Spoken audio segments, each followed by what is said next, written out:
That door is just busted. Welcome to our stream. I promised to stream, therefore I'm doing one. There's a lot of other fun people streaming, so I have them muted on background tabs because to increase their viewers. Hello. Let me do the thing. There's a lot of fun stuff going on right now, so I don't know if anyone is going to come, but I appreciate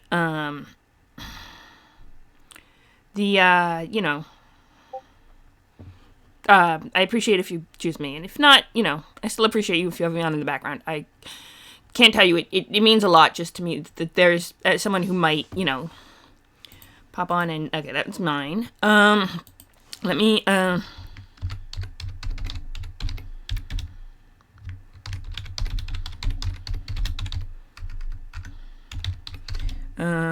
promise stream is promise? Yes.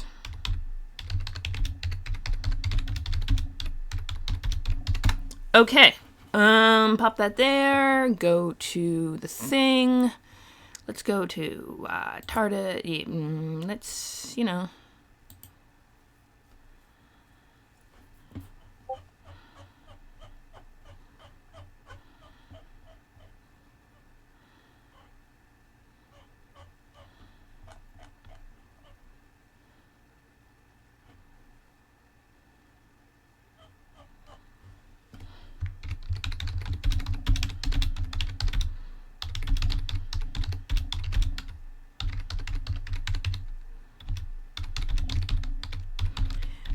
so this is really cool, and I don't have a lot of, because next Friday I'm definitely doing another Thirsty Sword Lesbians.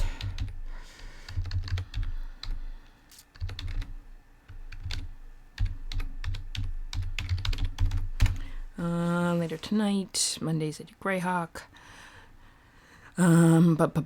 That's me. Okay, cool. And one more thing. And then, of course, alright,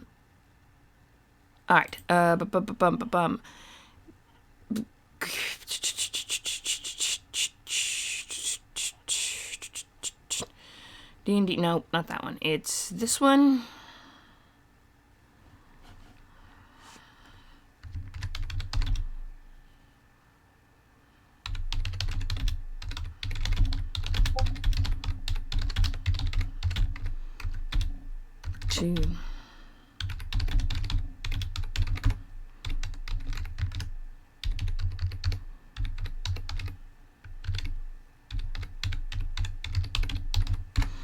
Alright, that is good. Good to go. Okay, so, hey, we got a viewer. Welcome, welcome.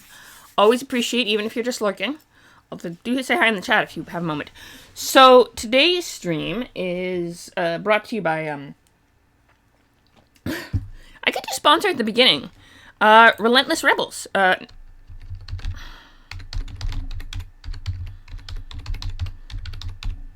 Boom. And the Secret Super... cause they're cool. And, so yeah, we'll try that. They make cool jewelry, like this awesome saw skull necklace that has like a ruby that is just really cool. And generally are a nice vibe. And you can get 20% off. Shipping is difficult because customs in the EU, it just takes time for anything to get anywhere. So there's that. Lander's annoying. There's a hot pin. That's fun. Okay.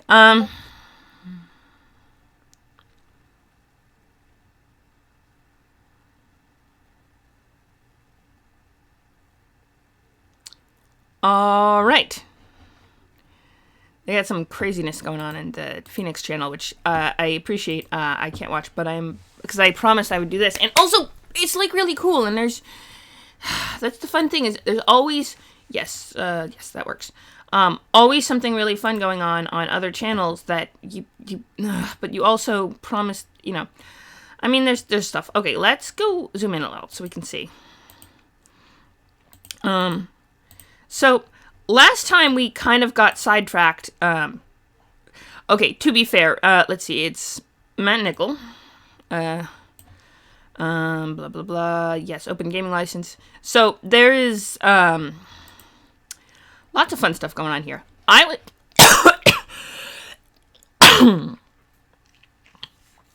So what I'm going to do is we're going to do a search. That's how we're going to start this.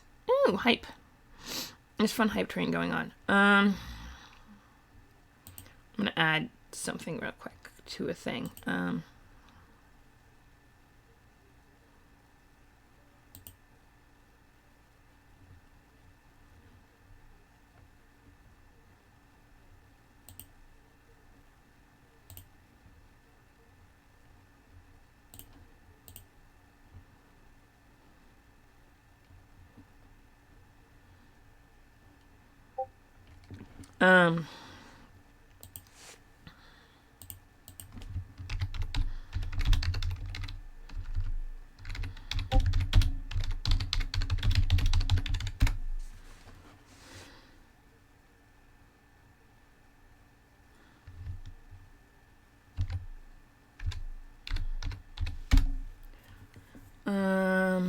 Okay.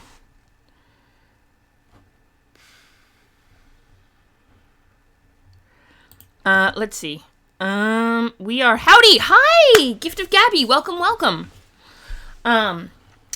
Yeah, so today, we are doing... I just had to... Alright, we're gonna put that... Yes, that's there, this there. Okay, so, today, what was it? Friday, I had a stream here. I'll go back to the top so you can see it. This, Tales of Arcana 5e race guide. It's not just a race guide, though. There's so much lore that ties all these crazy races together. And they even have an explanation about the term race and what it means and why all the things. And, oh, we're going to look up demigorgons. We never did that. So, basically, I got this in a, because it looked interesting and I backed it on Kickstarter. There are I'm sure there's I'm not the only one who's like, hey, that looks kind of cool, back it on Kickstarter. And then you go back through your files and you realize, oh, hey, I have this really cool supplement that I never got a chance to read because I had 10 other things that I was trying to, read and watch and, games I was running. So, basically I happened with this and I dug it up recently and it's actually fascinating.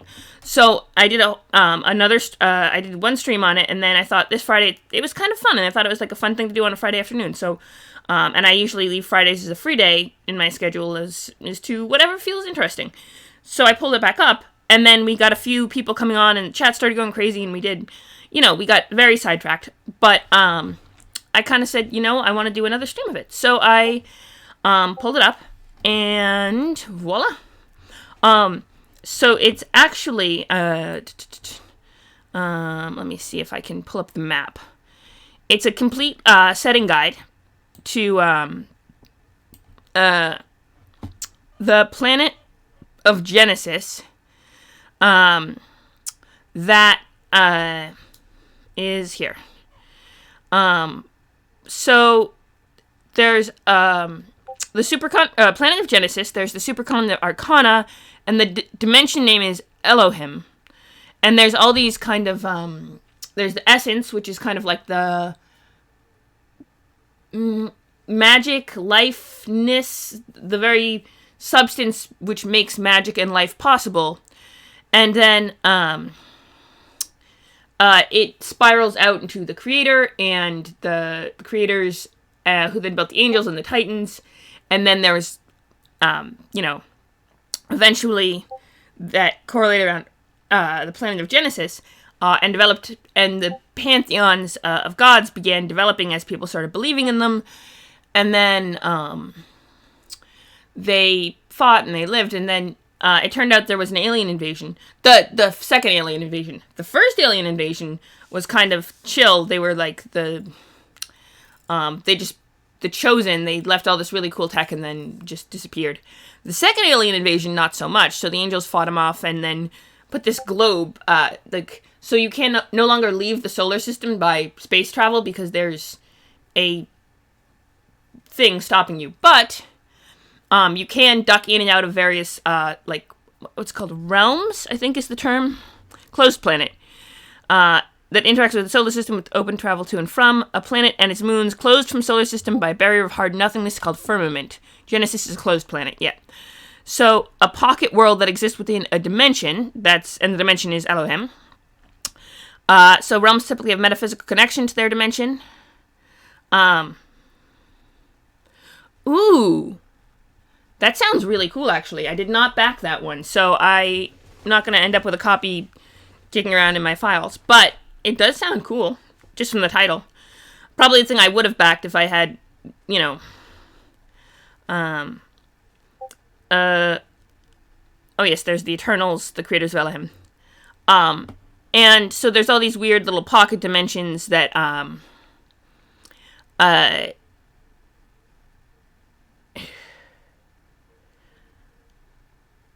sounds fun.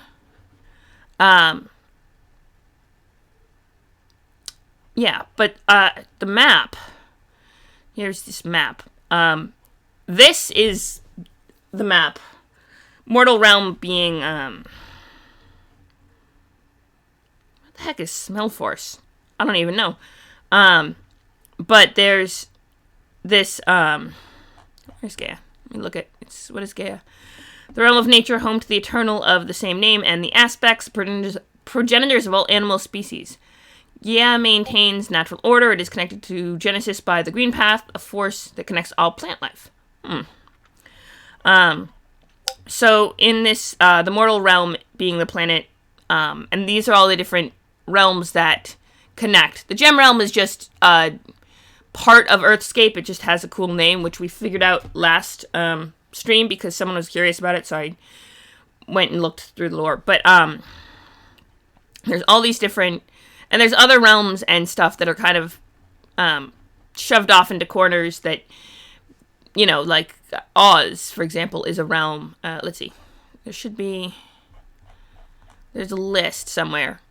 I could read it all out, but I've already done Axolotl race. Huh.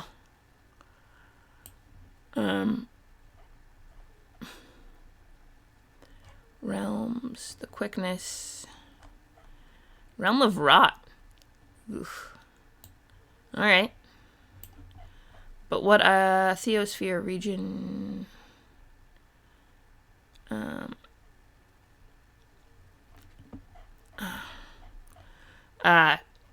Actually, do we have one?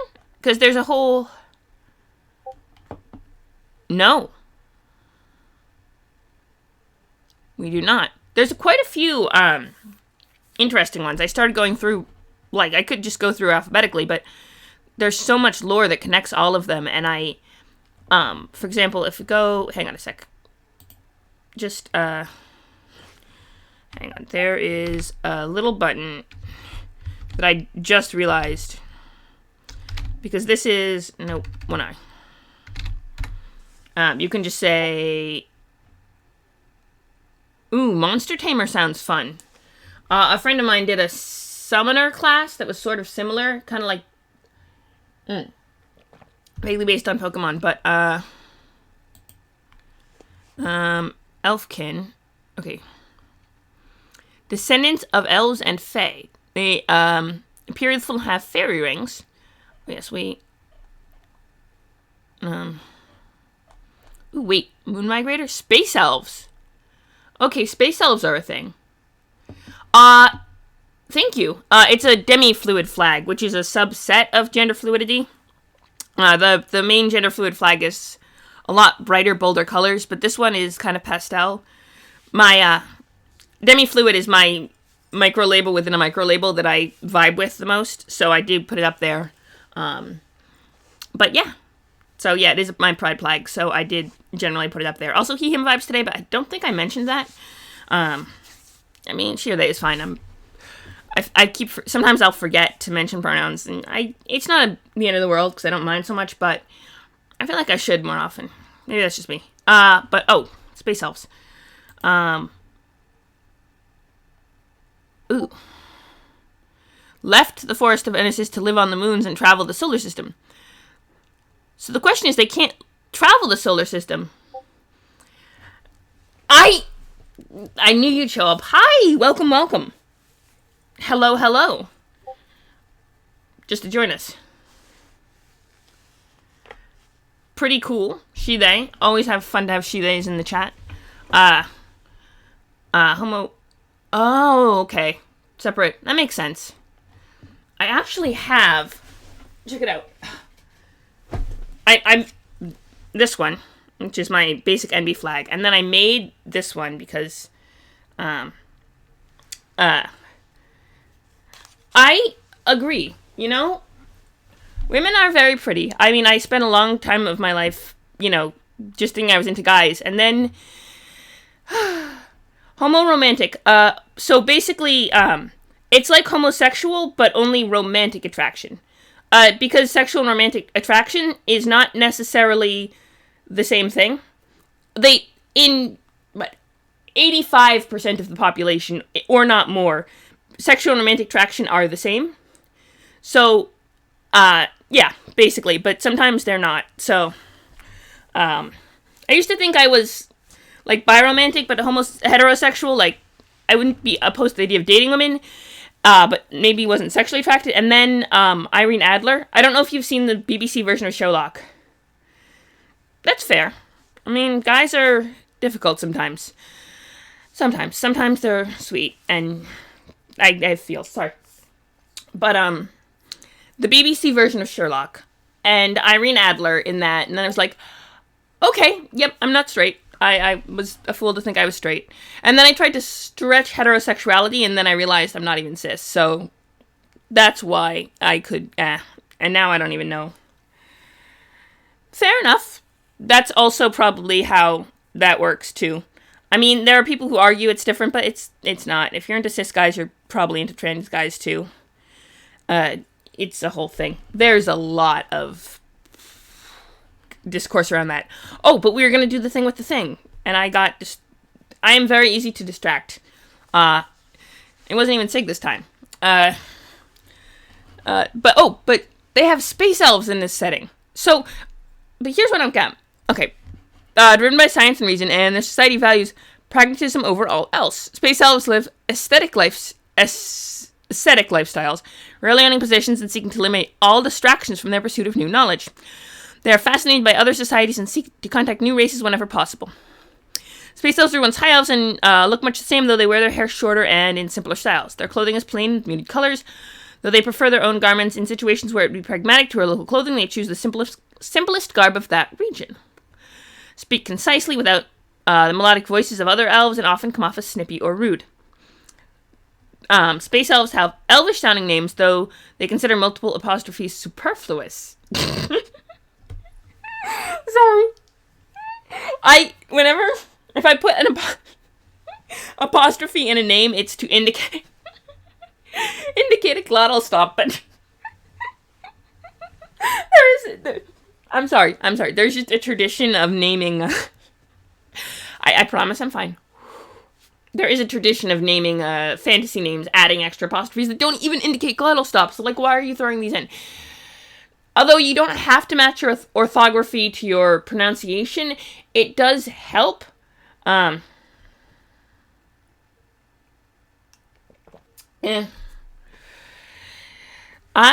never got diagnosed with ADHD, but I feel but when I started taking medication meant to treat ADHD, it helped a lot, and I don't know what that means. So it's weird. But of course, being perceived as a woman, if not actual, there's that whole stigma, and I don't know what it does. And then I've had people who have autism tell me that I vibe with them like the thing, and I do stim a lot, but yeah. Mostly just anxiety and depression and, generally being miserable.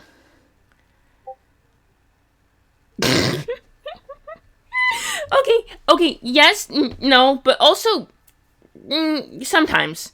But, sorry. Focus. But, I am supposed to be, sorry. I know that bugs my mother when I do that. Put the text, the thingy of the text. Okay. I did start with the Control F like you taught me, and then I got distracted by space elves, because space elves are very distracting.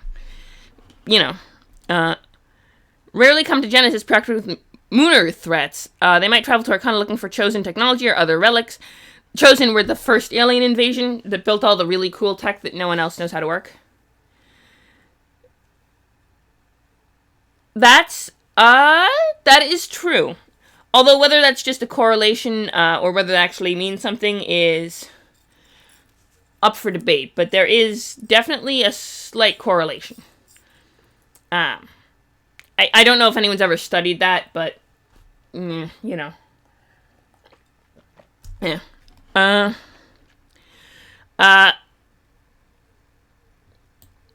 Space Elves monitor the celestial alignment and oppressive multi-planet government within Genesis' system.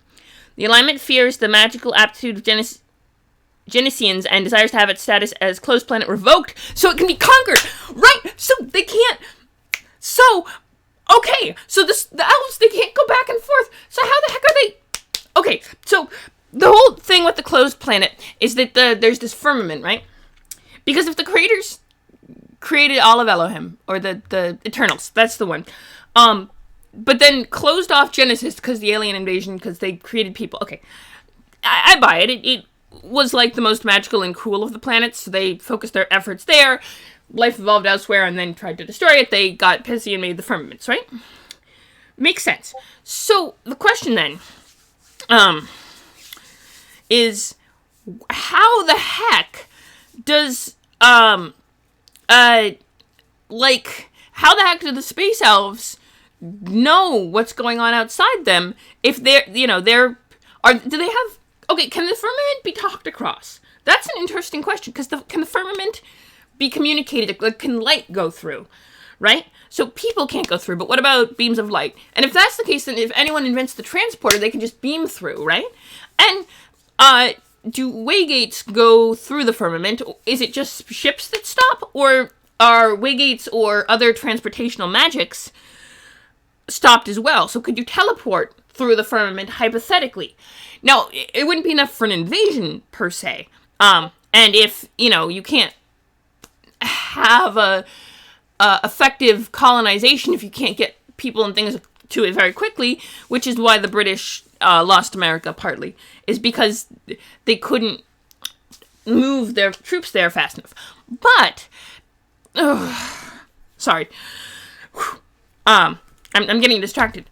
But can light and like things, is it just nothingness? But if they must. Do they know that the planet's there because the history said it was there, or can they see it through the firmament, as it were? I don't have answers for any of these, but it's worth noting. I didn't even realize there was all this stuff going on. This lore goes deep, which is why I wanted to do a whole nother majiggy what's it thing on it, because freaking lore. Sorry, lore is my catnip, I think, is the apt term. Like, I want it. Lore. Sorry. Okay. Tanvalar. When the first High Elves first settled the moons of Genesis, they discovered that the reckless experimentation with essence and arcane magic caused them to be sickened by the ambient cosmic magic and radiation. To purge themselves of the illness, they participated in Tanvalar, a meditative ritual on the red moon Barsoon. Sorry. Every time they mention Barsoon, I just want to, applaud them for their reference, but I won't. Those deeper caves absorbed the contamination from their bodies. Other planets throughout the system also have areas similar to Barsoon's caves. Genesis, here we go, is the planet close to the sun closest to the sun in the Helios system. Found in the Squid Squirrel Galaxy. The next closest planet is Exodus, followed by Leviticus and... Okay, I'm sorry, they named them Genesis, Exodus, Leviticus. They left out Deuteronomy.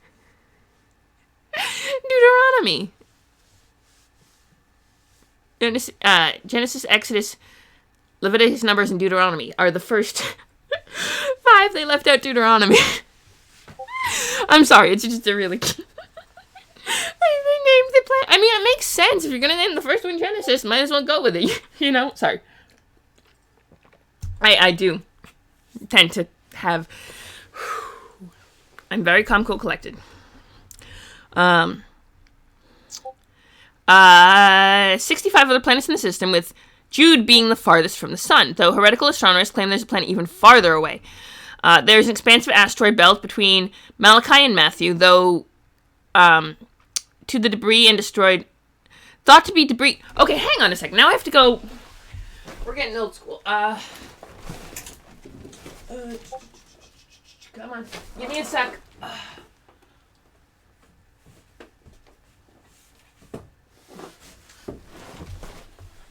Hey, you stay up. I can't have the door falling over. That would be bad. Stay. Sorry. It's not that I'm that religious. It's just, it feels like I owe the book a little respect. This is my copy of the New American Bible. The translation. Now, to be fair, different religious groups have different books that they put in and don't put in. For example, the gospel that is closest to the Quran, according to scholars, is the Infancy Gospel of Thomas. And the Infancy Gospel of Thomas was not included in the main Bible after the Council of Nicaea, I want to say, where all the clerics, clerics, I mean, you can use the term. The priests got together, and they said, okay, these are the books that go in the Bible, these are the ones that don't. Gnostic Gospels are right off the table. There's a lot of stuff. The reason I got it out is I want to check something real quick. Titus, Timothy, James, Peter, John, Revelation. Hang on. Revelation, okay, hang on. Revelation.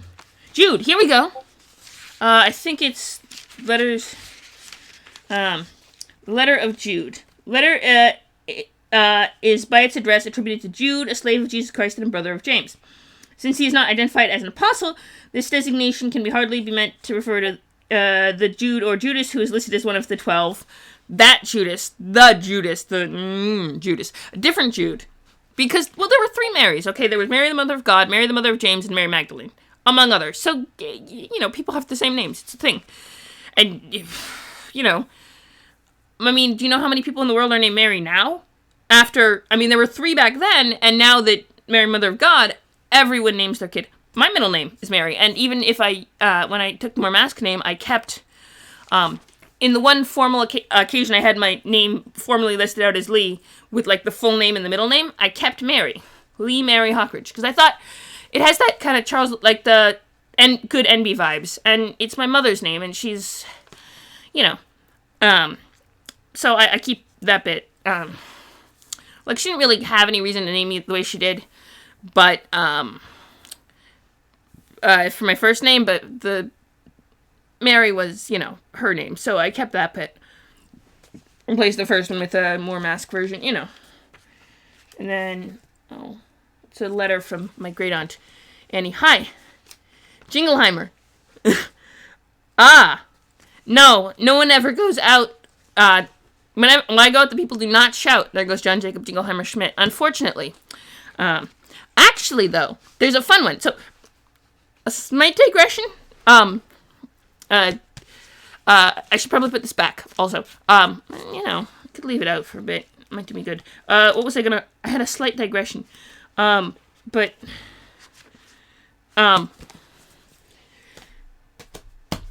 there's the name John Jacob Jingleheimer Schmidt song, as you know. His name is my name, too, and whenever I go out, the people always shout, there goes John Jacob Jingleheimer Schmidt. But then, my field hockey team, back when I was young, had this song, Jane Jacob Jingleheimer Schmidt, her name is my name, too, right? The rest of it was the same, except they replaced the other one, too. But, when my mother was struggling with my pronouns, who trademarked that? That is not a trademarked song. Nobody owns the copyright to that song. It's too widespread. There's no way. Alright, now we have to research this, actually, because,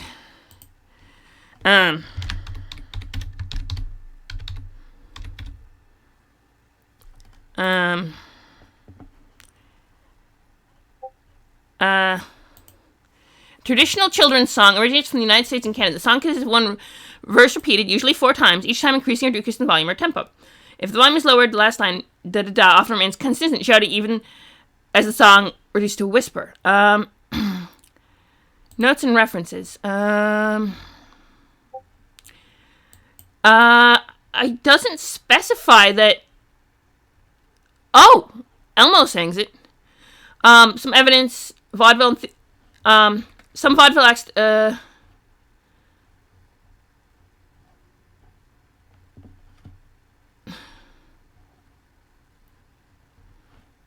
Swedish vaudeville.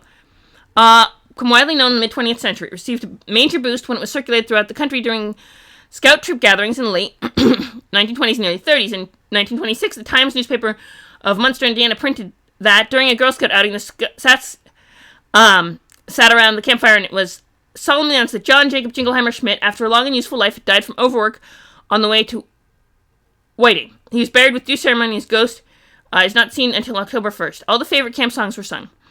The Portsmouth Daily reported that a group of boys from the YMCA sang several camp songs, including John Jacob Jingleheimer Schmidt.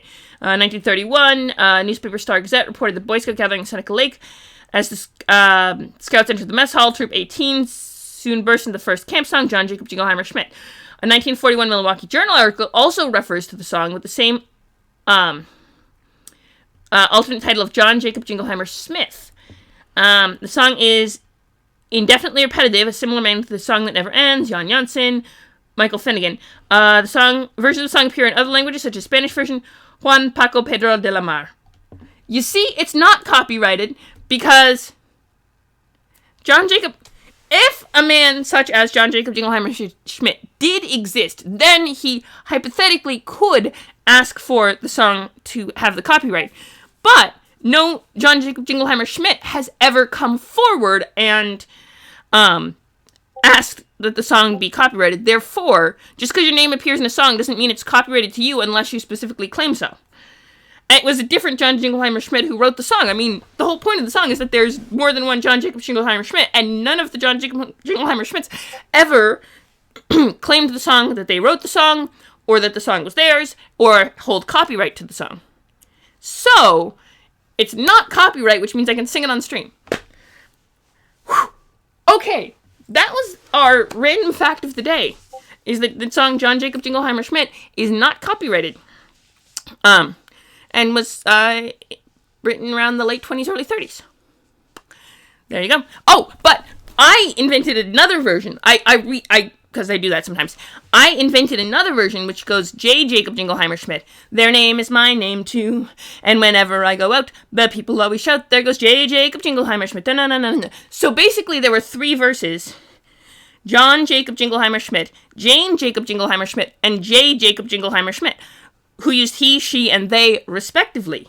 You see? So I made it for my mother because she likes singing and stuff and silly little songs like that, because I thought it would help her get her head around they, them pronouns. Anyway, complete digression to a lot of things. That was a very digressive thing. But digressions can be interesting. But space elves. Oh, right, because I was looking up the Mary, and there were all the Marys, and then there was Jude, who was a different Jude than Judas, who did the backstabbing. Well, okay, the kiss part, but, you know.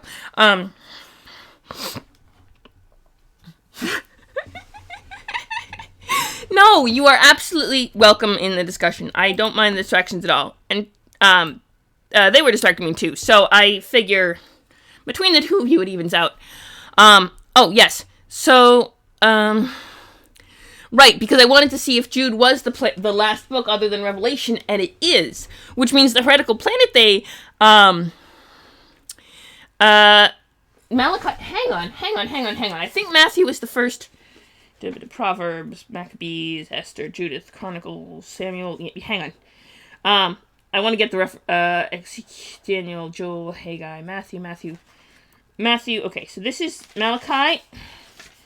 Yes, Malachi is the last book of the New Testament, and Matthew is the first book of the, Malachi is the last book of the Old Testament, and Matthew was the first book of the New Testament, which means 65 other planets in the system. Okay, hang on, because different versions of the Bible have different numbers, which means if they put one for every book in the Bible, that means they had to use one version or another, either the Catholic or the, there's the Catholic version has more books in it than most Protestant, post-Reformation, that was someone else. Although, she did join, another one of the Discord servers that I was on. Miracles, parables. Here we go. So, counting time.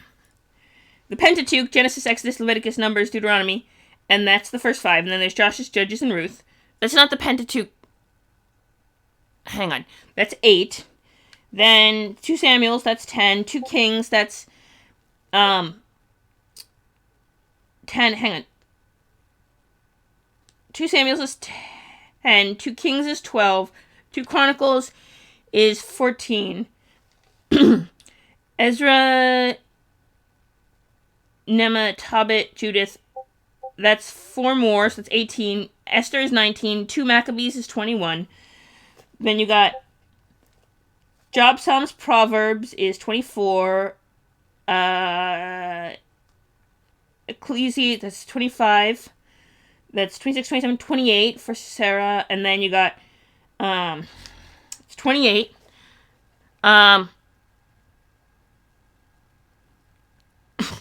Oh! That game! No, Gabby isn't one of the players from that game either. 28. 29, 30, that's, so, I think that's 30. Nations, Brock, Ezekiel, Daniel, Hosea, that's 35. Amos, that's 38. Jonah, Micah, that's 40. 41, 42, 43, 44, 45, 46 in the... Sorry, 46 in the, hi. Yes, right, okay, I'm gonna like this. 46 in the Old Testament, which Matthew, Mark, Luke, John is 50. Then Acts, is 51. Romans, 52. 2 Corinthians is 54. Galatians, Ephesians, Philippians, Colossians, 54, 55. That's 58. Thessalonians is 59. So 60 for the 2 Thessalonians. Timothy, that's 62. 262. Titus, 63. Philemon is 64. Hebrew is 65. James, 66. 67, 68, 69, 80, 81, 82, 83. Okay, so there's 83 according to this one. Which means... Okay.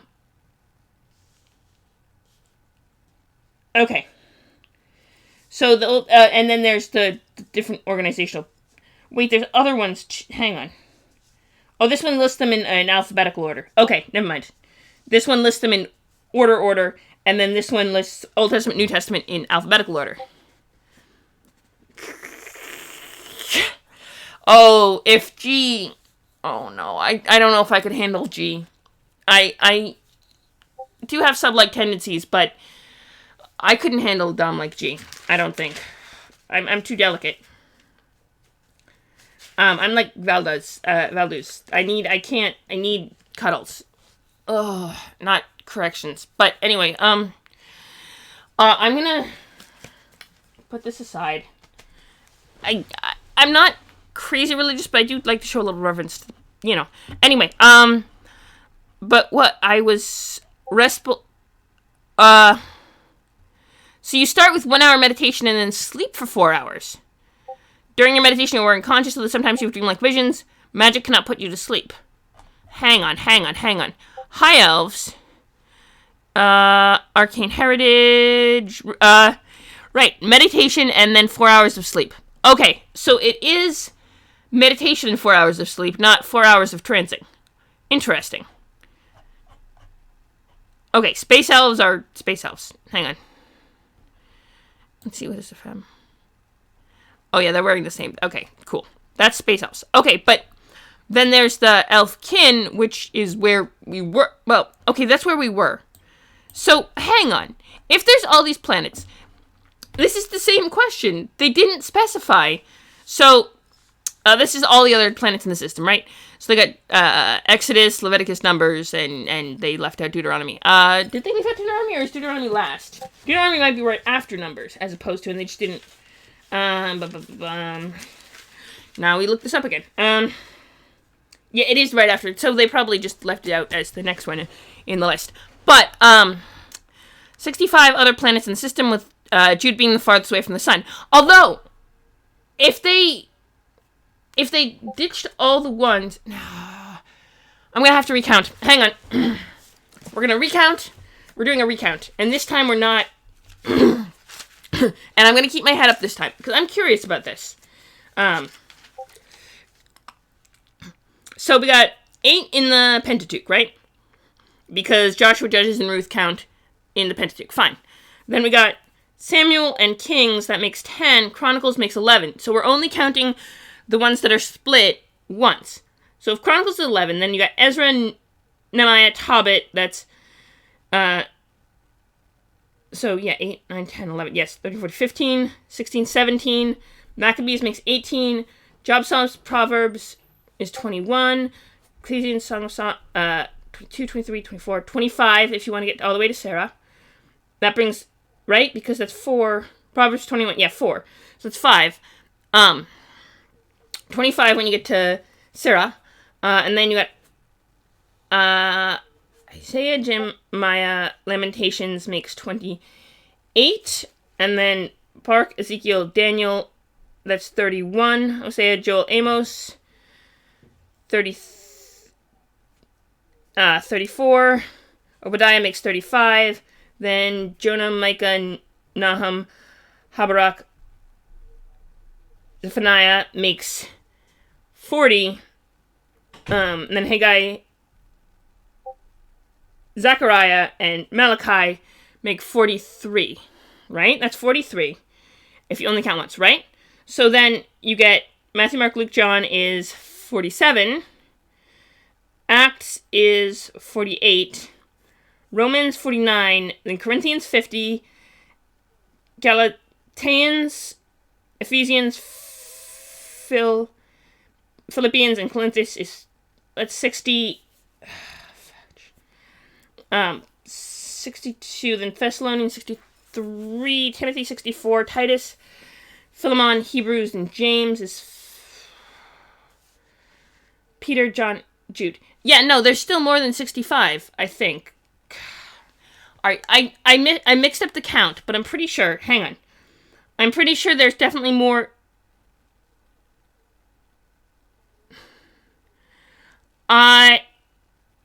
No, but, I mean, Middle Eastern is more in the Arabic tradition, not the old Aramaic tradition, which is where the original came from. And a lot of the names were changed during various translational periods. Mary, for example, was most likely actually Miriam.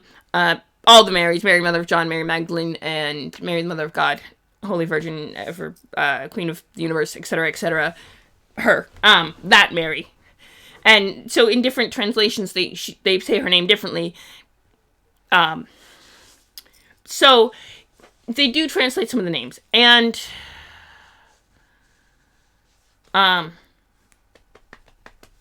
you know. And also not all the prophets were from the Middle East, as it is now. Although,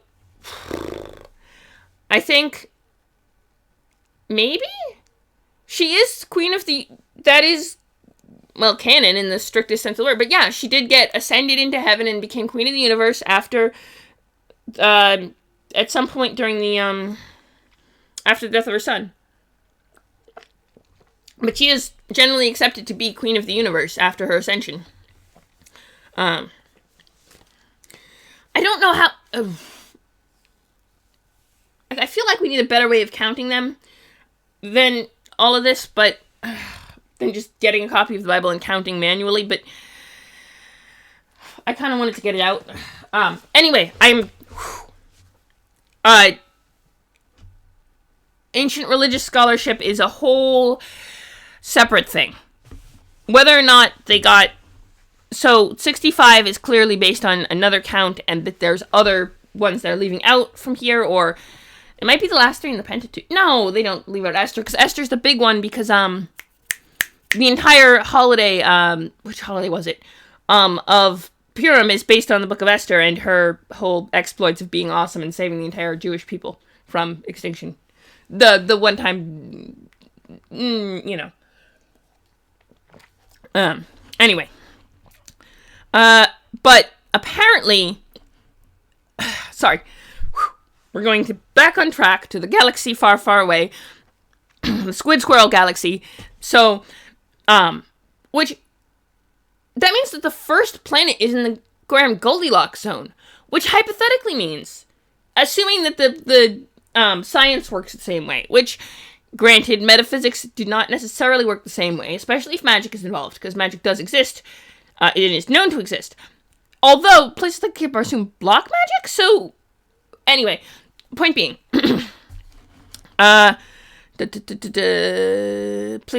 pragmatism, yes, so, space elves, and their vibes, which we're going to go over fairies and fairy dragons, but we got distracted by space elves, because space elves!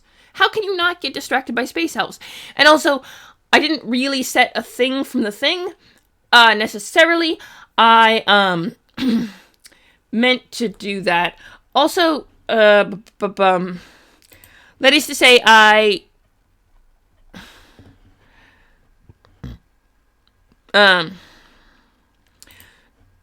okay, I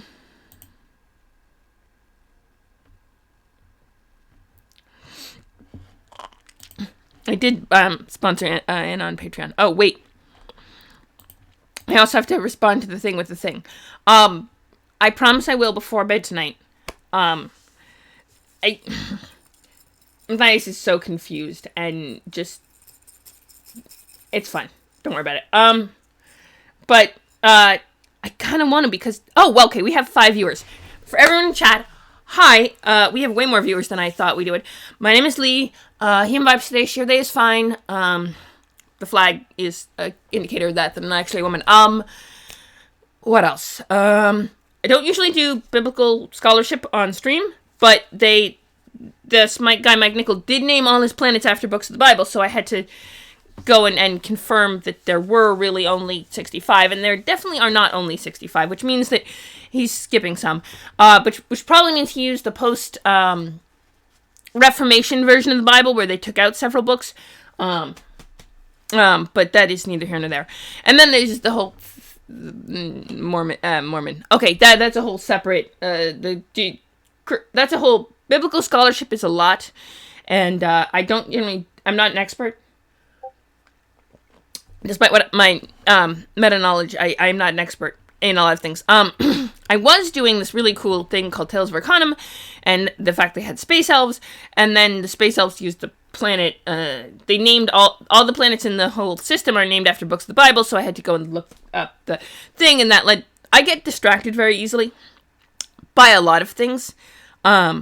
Like we already established, the song John Jacob Jingleheimer Schmidt is in fact not copyrighted, and was written sometime in the early 1920s, or at least it was first recorded back then. So, you know, we learned a new thing. That's how these streams usually happen. Feel free to say hi in the chat. I don't mind people lurking. In fact, I encourage it. I'm honored that you want to hang out with me, even if you can't actually, pay attention. So it's fine, but, just,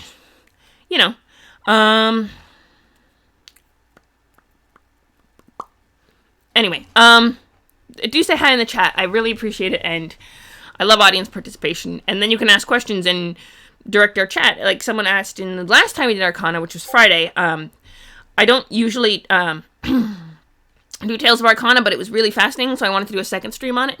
I might start streaming it more often on the weekends, if people are interested.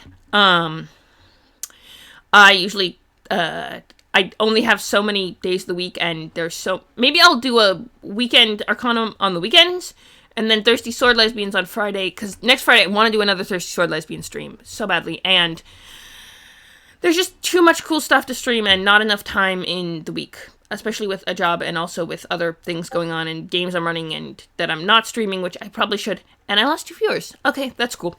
No worries. I don't mind. In any event, back to the thingamabob. We're actually going to do, I promise, the stream. We're going to do this. We're going to make it, okay, but Space Elves.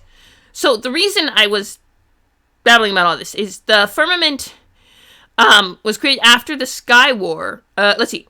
some space elves were able to travel and settle beyond Genesis and its moons before the firmament was created after the Sky War, though they still need the proper conditions to perform the Tonvalar ritual. But it said other planets throughout the system also have areas similar, so they need the area with the caves to do it right. But they found other areas of the caves beyond the system, or the planet and its moons.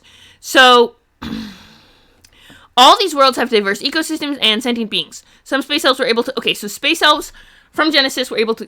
Okay, if all of them have this, then why is Genesis alone protected by freaking the firmament, is the question.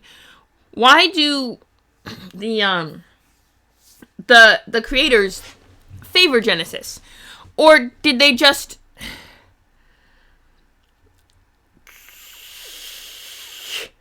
I know, I get that. And you also Alfheim 2254, which is also a whole thing of intensive lore that I'm also getting suckered into, slowly but surely. I've already got 2 characters, and then all of the, like, supporting, like, Bjorn, who, Bjorn is cool. And Arjun has, he has to have backstory. Oh, and poor, so, a slight aside, I promise it has to do with tabletop RPGs, though. So, Sega, of course, did Alfheim 2254, his magnum opus that I became a part of slightly.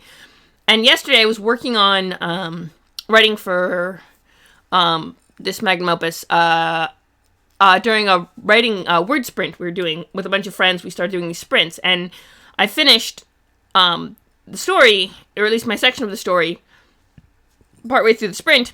So I began to write just something else, something completely random to keep getting the word count up, right? Well, I started writing the tragedy of, what was it? Valdez and his final days, when Silver hit, when he was like everyone around him at this villa out in the, this isolated villa was dying of silver, and he was just stuck there with nothing. And the last one to die of silver in that villa was a gardener, and his name was Abdul. And his parents were Iraqi immigrants to Spain, and he thought that Valdez was his older brother who had died years before, and Valdez was just going with it because he was, trying to tend and, like, praying to any god who would listen that Abdul wouldn't die, because then he'd be all alone in this house, and Abdul died. But, this tragic death, like, this character didn't exist, and now he has a tragic, a bit of a backstory and a tragic death scene. He was 19 in 2112. He was 19, and he was dying of the plague, and he was working as a gardener at this, villa, like one of the secondary, workers. He was a subordinate of the main gardener, but he'd already died. He was the last one left living, and basically I just created a tragic backstory for a random man who died young, and feels. Ooh, hang on. You get 1d3 bludgeoning damage instead of 1. Sorry, complete 180. Back to this epic tale of Arcanum that we are. Is it Arcana or Arcanum? Hang on, let me go back to the tippity top. Arcana. Okay, good. Now we go back down to here, and if we find K, E is back here. We got Elves. 140. Okay. Nope, that's not it. It's this one. We'll go to Fairy next. Let's do this. Yes.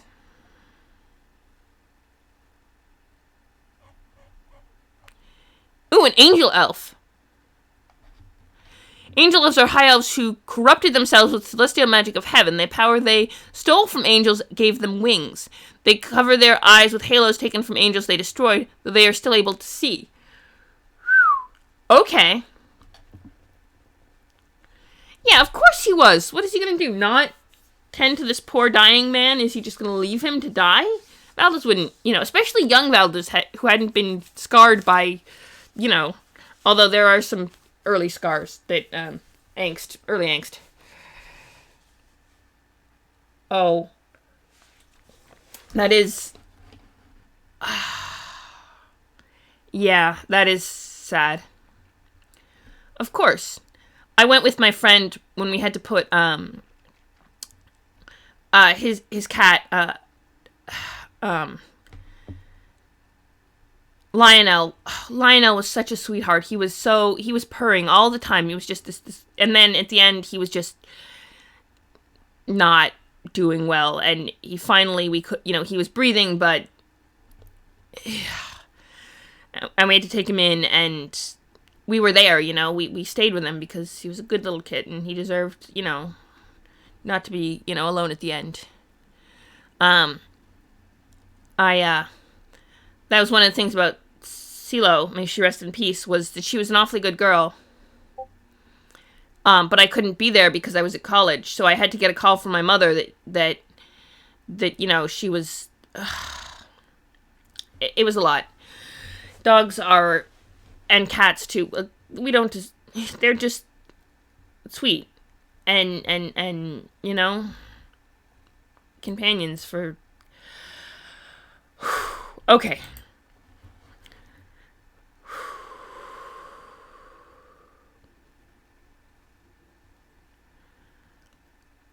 Wait, what? Sorry. Agreed. People who can't get along with dogs are, at best.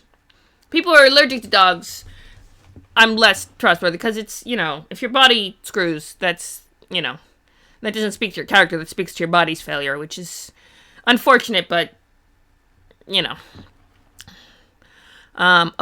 elves are high elves who corrupted them. Okay, so angel elves are the same size and weight as mortal elves, but stand taller with their wings. They can have any skin tone, though most are pale with blonde hair. They have pointed ears, halo over their eyes, and tattoos that glow with celestial energy. The unnatural process to obtain celestial powers has left angel elves in constant pain. They are hostile and aggressive, working with others only when necessary. Elves and other celestial beings distrust them. Wow. Okay. That is just basic intensive edgelord race right there. That's a whole edgelord. Although, okay, so Nicole Cardiff drew the pictures. That's one of the things I really like about this book, is that they cite each artist individually for the illustrations. So if you look at the illustrations, you're like, oh, that's the artist who did them. Let's see. After the flood, the archangel responsible, Castiel, was banished to outer space and blocked from re-entering Genesis by the firmament. He conquered many planets over time, creating an army of devoted... Okay, the blinding offensive. This is interesting lore. This is why, there is so much... This is why I want to do another thing on this. Is because there's just so much lore that you'd never be able to cover all of it. I mean, even though I did an entire thing on the lore, I didn't even hear about this. Castiel having an extra army. Was able to whisper to the high elf Hazara Spellblade, convincing her to summon him and his army to Arcana, bypassing the firmament. You can get around it. Okay, you can get around it with magic. So you can't take spaceships through, but you can get around with magic. So freaking, sorry, this is an important note, okay? You can get around the firmament with magic. Note of this. Castiel rewarded her by transforming her into the first harpy. Alright, when getting turned into a harpy reward. He also recruited her sister, Isnara Spellblade, who was intoxicated by the promise of power, and changed her into the first angel elf. As other powers rose to fight Castiel, Isnara, now Angela, converted more of her kind into angel elves, killing captured angels in the process. Angela saw that Castiel meant to destroy Essence core of creation via the Essence Well at Shaldaral. She and other angel elves turned on Castiel and helped defeat him. Okay, so they did turn on him. We're good guys. Okay, this is good. However, at the conclusion of the Essence War, the united Arcanon forces, including her older sister Lara Spellblade, decided that Angela and the Angel Elves should be confined to Hevheim, a celestial wasteland realm, for their earlier crimes. The Olden Ones are powerful cosmic entities that seek to destroy creation. Each represents an extreme aspect that they exert on the mortal plane, such as madness or disorder. However, some Olden Ones represent other extremes, such as order or love. The Olden One of Order, Glordant, appears as massive interlocking wings. Unbeknownst to the angels, the Eternals drew on Glordant's power when making archangels. Okay, that's a lore drop right there. So the Eternals created the angels, right? But they also created the archangels. Okay, this is the whole vibe here. Okay, there is a lot of lore going on here. I respect it, honestly. Wait. Oh, that's it. No more lore dump. Okay. I feel like I need to start a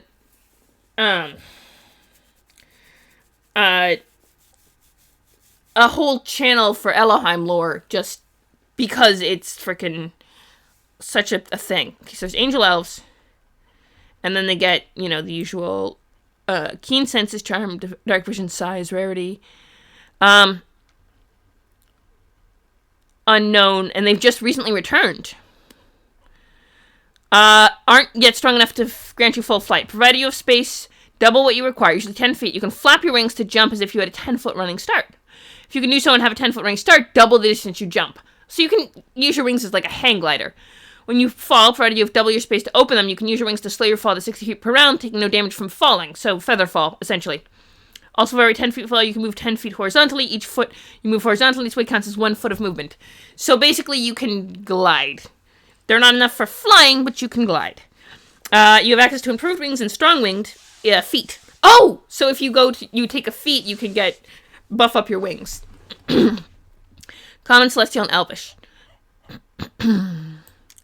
Dark Elf. Alright. Who? Miguel Regodon Harkness. Baba.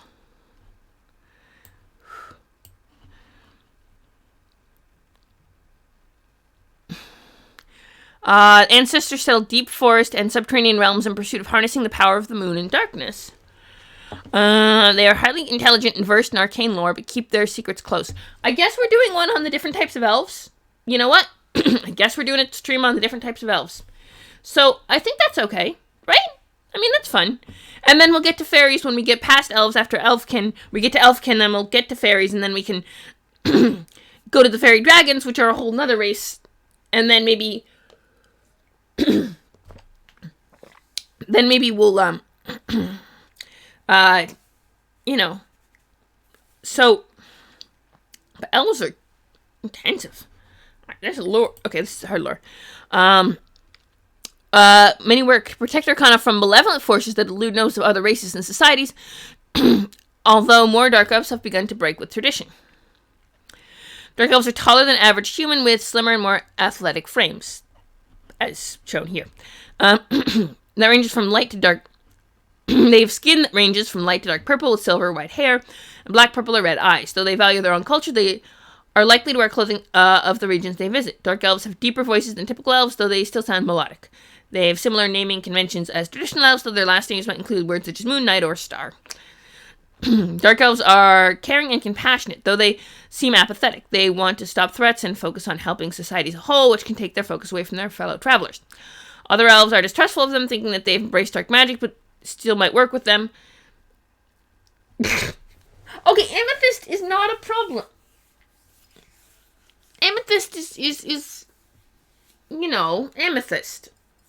She's like, chill. Besides, she's not that much of a problem. And I'm in a campaign with Sig, and one of my characters is a high elf, who's a disaster lesbian, and also a monk, and also started simping for Brunhild as a kind of coping mechanism when their brother died, and then kind of just fell harder and harder, especially when Brunhild started killing ogres, because killing ogres is really sexy. And then they grow closer and closer, and then but then Brunhild said, who's played by Sig, said that Amethyst, that dwarves do not get married until 5th level. It is simply not done because otherwise you're too likely to die. So now they're waiting it out till 5th level and vibing and shenanigans. And hoping they don't die. Amethyst is going to be more likely to die, I admit. Dark elves are caring and compassionate, though they seem apathetic. Yes. Dark elves get along well with other creatures who prefer darkness, such as trolls, myconoids, or ingouts. They are hostile toward Archnotars and infernal races, and distrustful of Fae. Worship Luna, Genesis' most prominent moon. They believe that moonlight and shadows represent balance, since pure sunlight destroys shadows and moonlight casts them. Some worship Nyx, the Eternal of Night, though others have become cults devoted to Judith, the Eternal of Chaos. Judith. The Eternal of Chaos is named Judith, and you know what? It's a vibe. I am a...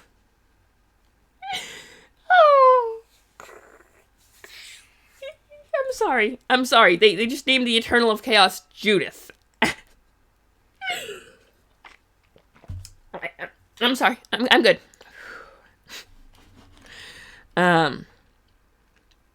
Might acknowledge the power of these otherworldly beings, but not feel the call to worship them. Some claim Dark Elves were once High Elves, though others say they originated from Svartalfheim, the Realm of Night, where they were known as Svaltafar. Their cities extend above and below ground, where they can retreat to the subterranean section by day and walk the surface at night. Most of their cities are hidden on the subcontinent Averna, though some can be found in the forest of the Empire and Middle-Arc. Dark Elves consider themselves citizens of the nations where their cities are located, but revere the Dark Elf Art Cleric Yura as their leader. Dark Elves believe that light and darkness both harbor threats to the mortal plane and have spent centuries combating evils unknown to other mortals. Notably, they fought in the Dark Wars to defeat the trolls, various gob realms that attempted to evade Arcana. Gob is the court of ugliness, which they were the pantheon that came with the Space Invaders, the second alien invasion. That's the actual one before they put the firmament up. And the question is, did that come from within the solar system or outside of the solar system? That's an interesting question that should be answered. They were also one of the first races to understand how to use chosen waygates, which allowed them to migrate across the world. The nation of Elfgard is a militaristic elven kingdom in Middle-Arc, ruled by a general king. Based on its architecture and dress, and outside observers would think it a feudal human country. Though small, Elfgard is able to manipulate the smaller nations in its region with disinformation, bribery, and blackmail. It then invades and occupies this nation, expanding its influence. Though it could never fight the Emperor directly, Elfgard uses its tactics to annex smaller provinces through assassination and other political schemes. A few Dark Elves have become seduced by Elfgard's promise of power and joined their military. Okay. Interesting. Alright, I just want to check one thing. The Space Wars. Transportation. Hang on. Back up in the history section. We'll go back to Elves in a minute, I promise. Known realms. There are hundreds of realms, but some are visited more often than others. Dandelion's Hollow. Everrain. Feral. Gebjabad. Neverland. Oz. Shazerahad. Sanctum. Balastron. Wonderland. Wait, Gothic Land of Eternal Light. So there's more than one Land of Eternal Light. I wonder if the Dark Elves are hanging out there. Okay,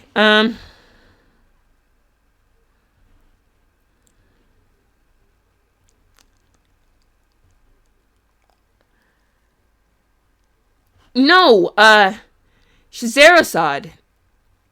And Gadjabad. No, Dadbod. I mean, there could be a dad bod around for all we know. But, you know, it's not listed here.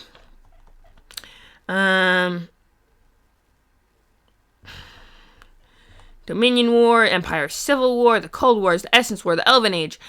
Elves recovered quickly from the flood. The displacement caused them to discover naturally occurring source of essence. They build cities around these sources and learn to use their power. Following the goddess Freya, some elves become attuned to nature. The elves restored Genesis' forest centuries before they would have recovered naturally. For thousands of years, elves study magic and protect the world. They war with the remnants of troll and ogre empires. Summoned by elven followers, the Essence War. This is the one where the angel elves come from. Summoned by elven followers, Cassiel returns from space with an army of beings gathered from planets he's conquered. He aims to capture and harness essence so that he can take revenge on the world he feels has abandoned his divine plan. A group of powerful heroes defeat Cassiel and banishes him once again. Then dwarves become the dominant race, because dwarves are naturally, I don't know, whatever dwarves naturally are. You know these things. Brunhild, you play Brunhild, you know what dwarves are naturally good at, which is pretty much everything, except flying occasionally. Yes, and then the kingdoms fall apart. Age of Magic. New human cultures developed after the waters receded were overshadowed by the elves and dwarves. Without the dominance, so once the Dwarven age starts to fall apart after the Essence War and the Dwarven collapse of the Dwarven kingdoms, the new humans have a magical renaissance. And then a bunch of animal species become elevated to sentient beings. That's fun. Okay, Demon Age, Satan's Rebellion, Guard of Eden, Neanderthal, Squid Age. Okay, that's the Essence Wars. We got Chosen arrive. Titan War. Okay, so the strange creatures, the Chosen arrive on Genesis and begin to colonize parts of the planet. Using advanced technology to establish a Waygate network that allows them to travel across Genesis to other realms and the various planets in the solar system. And then the Chosen, they decided to ditch and left the technological wonders behind because they needed them as a plot device. I mean, they're not dying out. The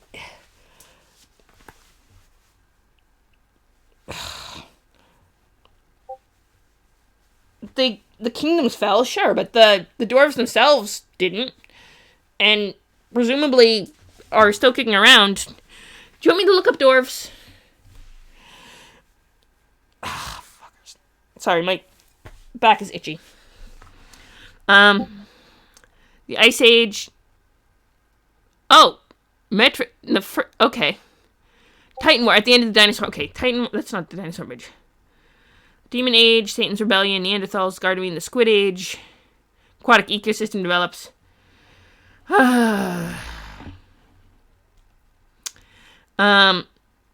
Like spirals dominate the mysterious world for thousands of years until the thawing ice ushers in the end of the age.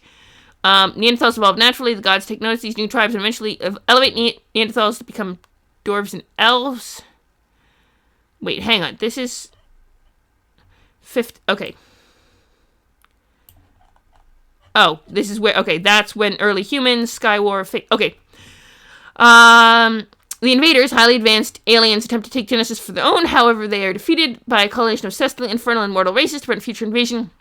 A decree sails Genesis and its moons away from the rest of the Elohim barrier known as solid nothingness, known as the firmament. Okay. It does not specify after this... Okay, after the Sky War, right?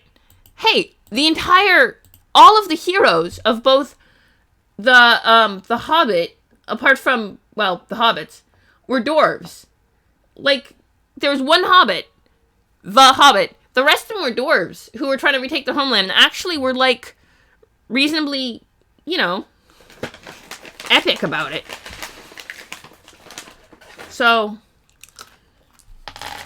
they were in Ascending, and then, okay. And then the Fae and the Gob, the Invaders Pantheon showed up and caused. So then Cassiel got kind of pissy and created the Flood, and then he got banished after the Flood. And then he got called back by reason.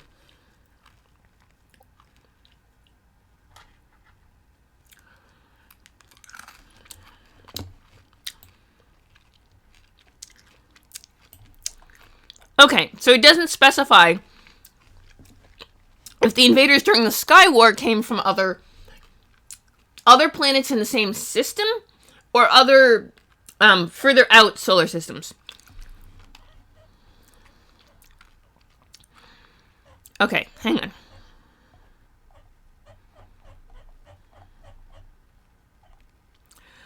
Okay, alien.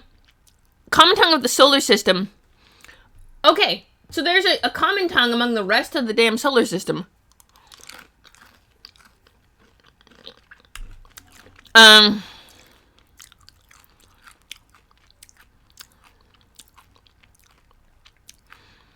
Okay.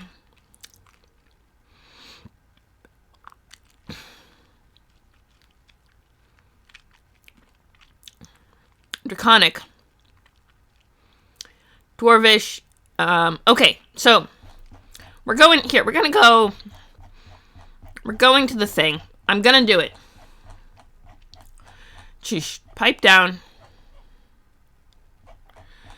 We got lower dump. Put them in here. Let's see.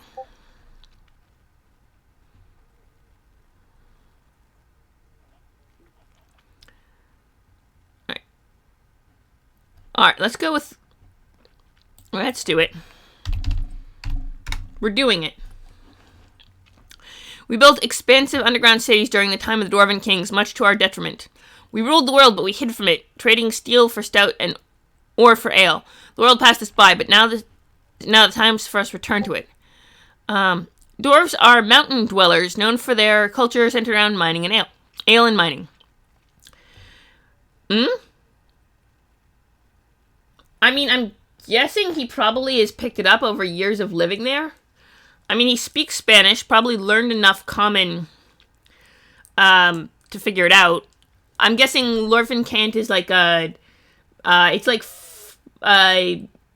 mix of various Asian language, like a pidgin language of the common, the Skald common tongue, and whatever. And then they mixed in various different Asian languages that people use to communicate.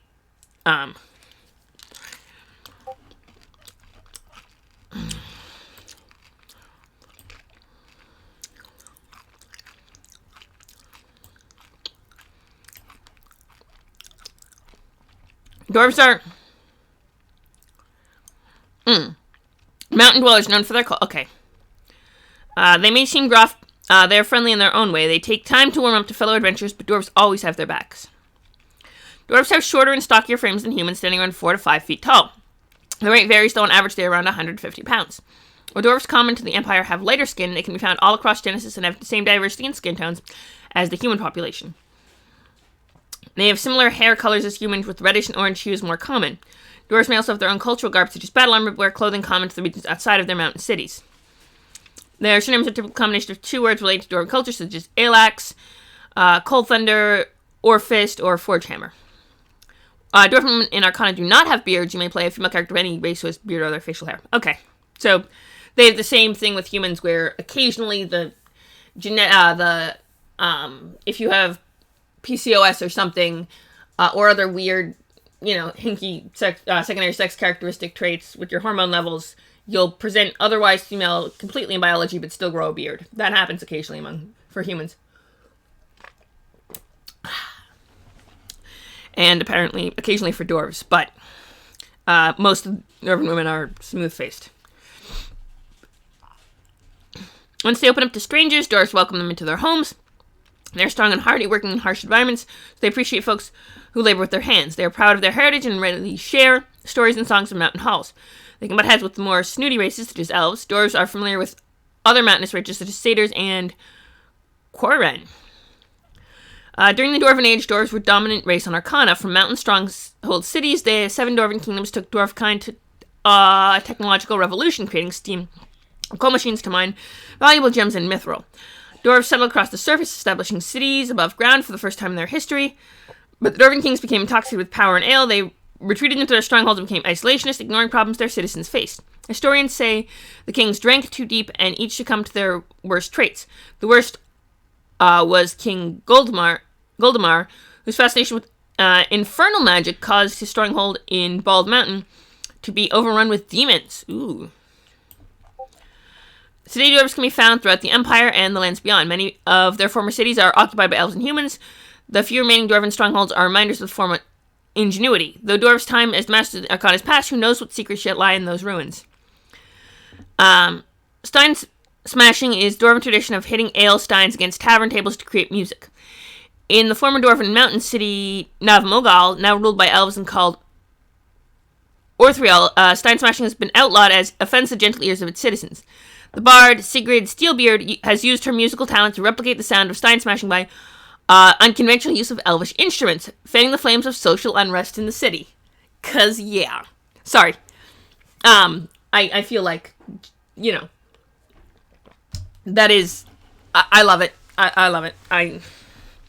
Like I said, the lore is, mwah. And then, yeah.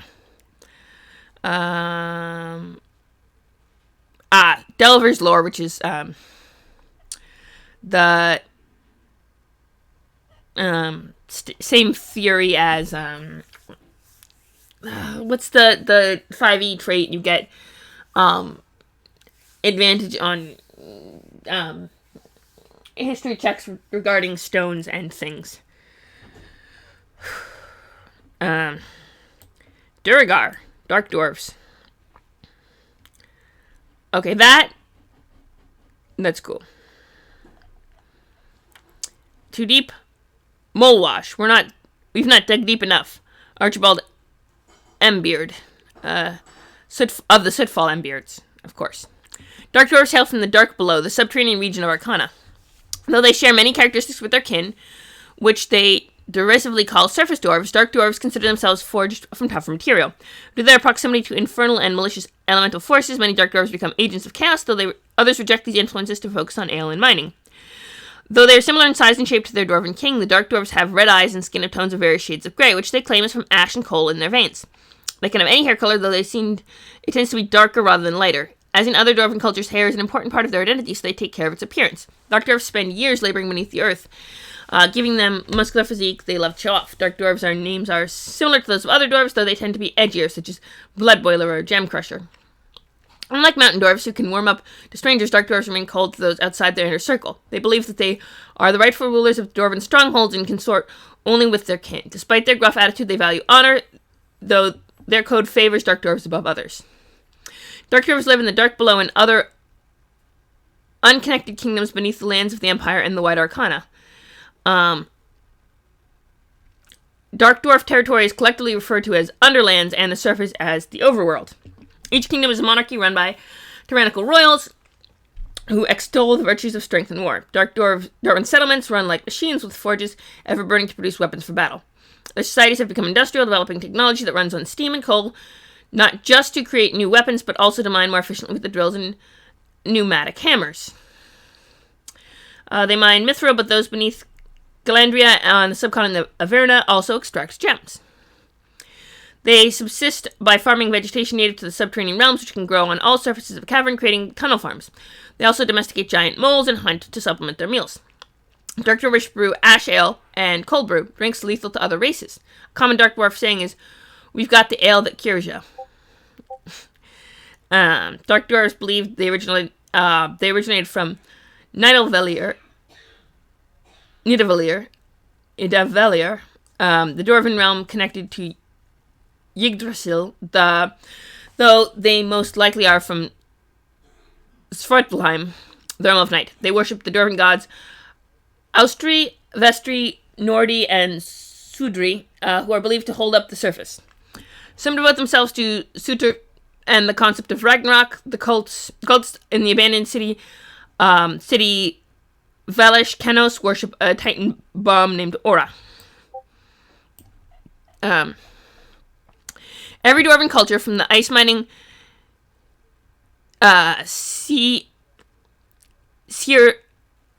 Sertia to the warlike Nimeregar, has its own unique dwarven pantheon. Yet they share a similar story of being born from the bones and blood of a colossal, though thought to have been killed by a dwarven god. The Dark Dwarves believe this to be Kezor, the chief god of their pantheon. However, some scientists speculate the dwarves evolved naturally from the Neanderthals during the Ice Age. Meh.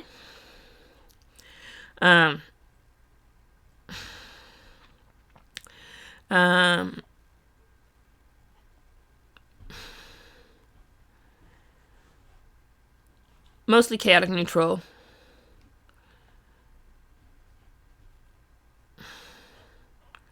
Interesting. And there's Ifrit.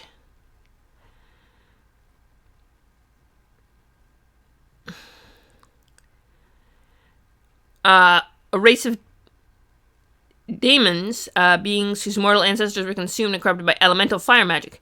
They're metaphysically connected to fire and have hair made of flames. Eidolon. Celestial beings from the dawn of creation, from which all of the celestial beings were formed, designated Eidolons as blanks to create the original angels and other beings to maintain the order of Elohim. Few Eidolons exist, but those who do serve higher powers against essential thoughts to creation.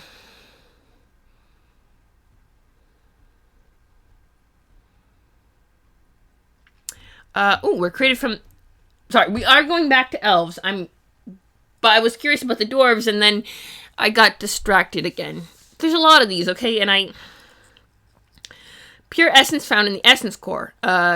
Eternals use them to create original angels, cosmic, and evolutionaries at the beginning of creation, and the Eidolon later on. These races are capable of reproducing without new Eidolons. They did not birth the Titans or the Colossals, but the Titans used Eidolons to create the first Paragon gods. Fables are the result of Oberon experimenting with captured Eidolons. Now without purpose, some Eidolons became lost, aimlessly wandering in the knowing or the spirit plane. They could become confused by the beliefs of mortals, becoming tulpa with the memories and personalities of the figures whose mythology they had stolen. Huh. Eidolon, which are Megamite in basic forms. Okay. Eidolon are weird creatures with unique appearances. They can transform between small, cute, and larger combat forms. They live in the Eidolands, a cosmic realm that acts as a metaphysical shield for the rest of creation against objects that fall from the real world into Elohim. When playing in the Arcana setting, objects can get sucked into the game world. In the real world, it would seem like they never existed. Just like with the Mandala effect phenomenon. Interesting. Earth elementals, fire elementals, ice elementals, water elementals, wind elementals, and then we got elves.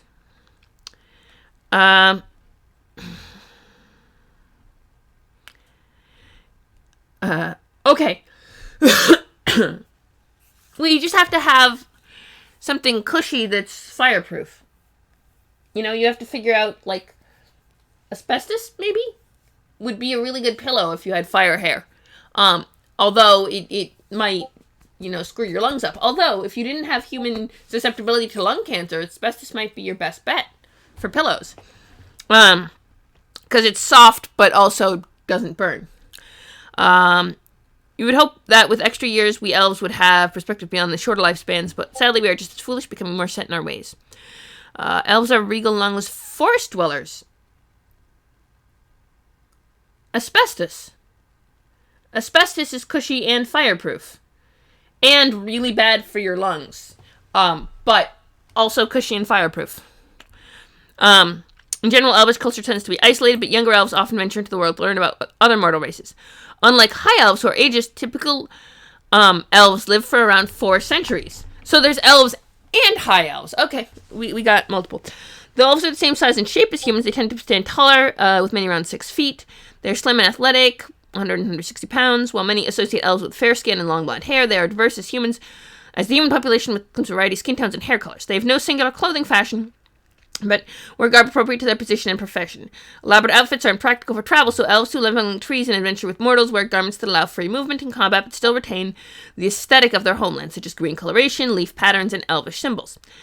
Elves are also known for their melodic and alluring voices. They have names that seem fanciful to others, often filled with seemingly unnecessary apostrophes, like Antsal, Gadwe, or Ariavila. Surnames are combinations of words associated with elven society or nature, such as Grassier or Woodrune. Older elves can be rude toward other races, but younger elves are approachable and kind, though reserved if they've just left their forest homes. Elves who live in the wider world have the same general personalities and dispositions found among other mortal races. They're willing to learn about other cultures and share elvish culture with their companions, from stories and music to recipes and religious ceremonies. Leela Alvarez, who drew the elves. Hi! Abe! Welcome! Quick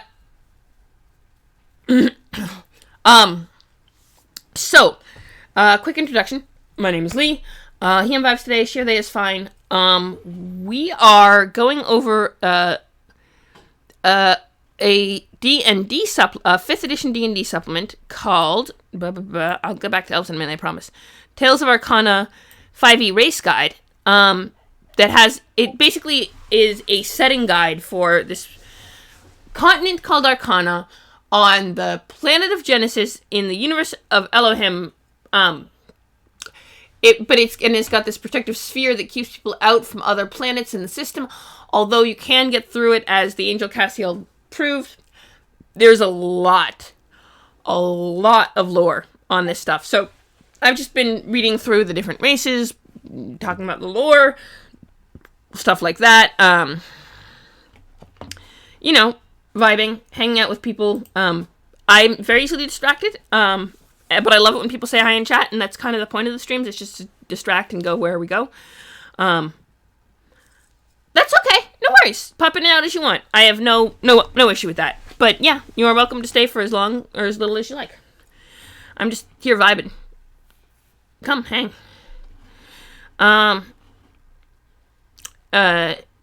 But we were doing elves. Let's see. So, let's see. We got... This is Raven. Okay. Bob. We were doing elves, and did the chat... Oh. Yeah, I'll keep her up anyway. Jay ended up rating Darling Creepshow, which is cool. I wasn't expecting him to raid me or anything. Taco Bell is awesome. Okay. Let me go back to the thing. My point, on all this, I am getting distracted again by absolutely nothing. Okay. But welcome. Oh! Kneisel. It's pronounced Kneisel. He actually created a pronunciation guide. I've been pronouncing his name as Matt Nickel, but Kneisel, there was kind enough to put a pronunciation guide in. I just didn't read far enough up to see it. Kneisel. Okay. I mean, that's pretty cool. Okay, elves were, let's see, 140. We're going over different types of elves because they have space elves. And the space elves were cool. And the angel elves were cool. And the other kinds of elves were cool. So I went all the way back to elves. Even smaller villages can be home to a number of elves, while larger cities have their own elvish districts. The Empire's capital 7, despite its restrictive policies, has a vibrant elvish scene. Elvish settlements might look like forest...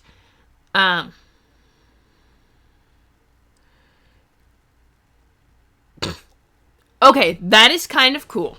I'm not gonna lie. Potential feats, stooge foo. Alright, I am going to... Do you mind if I borrow that as a quote?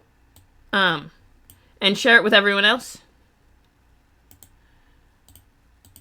I don't want to, steal it. And I'll credit you. I'll credit you as Abe, just as... but that is really cool, and I want to keep it, if that's okay with you.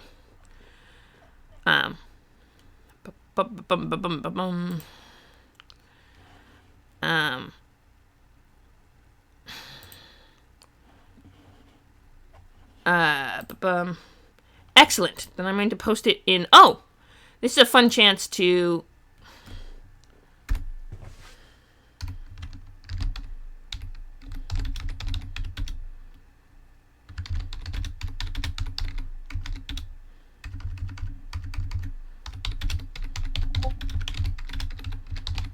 Okay. Actually, I will put up the invitation. For anyone who, for you and anyone else, I have a stream Discord. I tend to snag this and that and the other thing, fun, interesting memes, notes on stuff. It doesn't have a lot and sometimes very quiet, but I'm trying to improve that. And I always welcome more fun people to hang out with. So if you're interested, pop by, join the server, hang out with us. If not, no worries. But, elves. Yes, we're going with elves. Dozens of elvish kingdoms exist within the empire, but Vara and Alara are notable for their ongoing conflict. Both Varan elves, who have tend to have bronze skin and red hair, and Alaran elves, white skin, black hair, claim they have divine control of the dark forest where both nations reside, by decree of their goddess, Elvara. The Alaran senator Pulpus seeks to drive the two into war, which, by obscure law, the Empire can't prevent. Through both, though both are its provinces. Those sympathetic to Pulpus also side discord by speaking of the return, when elves who left the Dark Forest will return en masse to their homelands to dilute Elvish culture with heretical non-elf ideas. Of course, this story is untrue, but Pulpus and Elvish elders like him see themselves as losing power in their culture evolves and are desperate to create a scapegoat. Middle elves are elves with human lifespan, essentially humans with pointed ears who live in human-like settlements. They might worship traditional elvish gods, but are not connected to the forest. Zerula is an empire province whose population is mostly middle elves. It is ruled by the regional monarch, currently King Rauki, whose family has controlled the area since before the empire was founded. The young princess Luria is next in line for the throne. Elves mature as quickly as humans, but their long-lived species has continuously long spans of adolescence, during which many elves adventure. An elf is considered an adult by 50. Elves can live 4 centuries. Interesting. So then there's angel elves, which is this whole elves who sided with dark elves. We went through high elves. Other races think we hide in our cities because they see us as arrogant, looking down on mortals with finite lives. But we've lived for so long that with all the time we've tried to help the world, only making it worse, and shoulder the burden of those mistakes forever. Lara. Oh, potential cursed item. Arrow of Slaying. When its fire destroys any non-magical bow it is fired from, turning into a one-horse open sleigh in the process. A magical bow can make a fortitude saving throw to avoid destruction. Okay. Wow.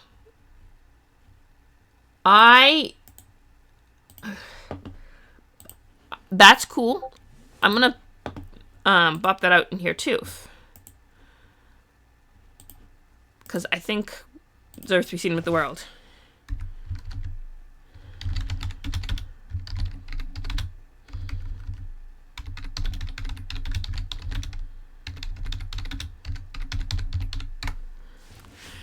All right.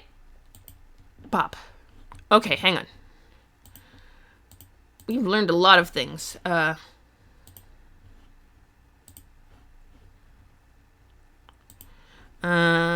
Feather Guild. Okay, yes. Beep. Okay, boom.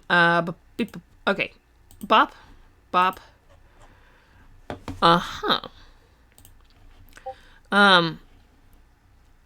Much like other elves, though, most have pale skin and long blonde hair. They have blue, green, or yellow eyes, though those learned in arcane magic might have purple. Over their long lives, high elves have taken many partners and can produce lineage with different physical characteristics. They carry themselves with poise and grace, regardless of the situation. And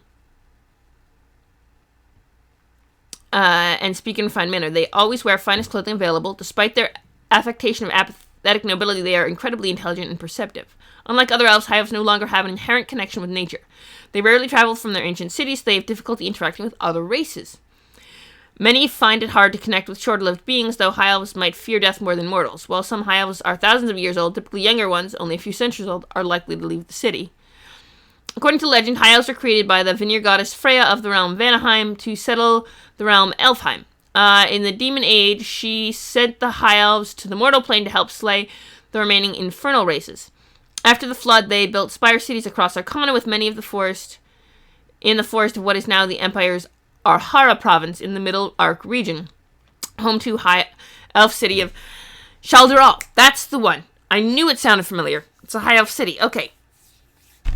Sorry, something else mentioned Shaldural, and I was like, I think that's wasn't that where Cassiel came through? Via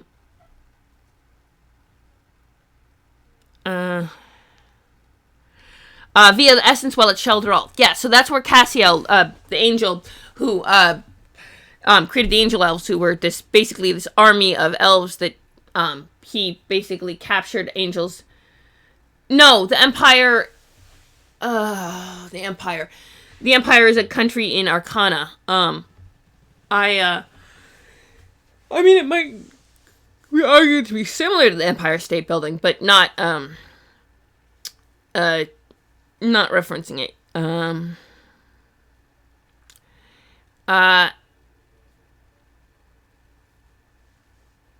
Lara. Oh, wow, there's another sister.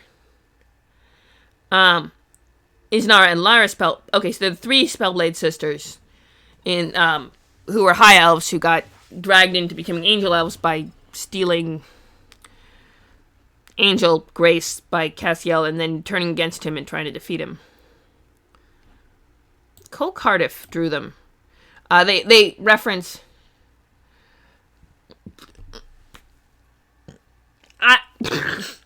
Alright, I'm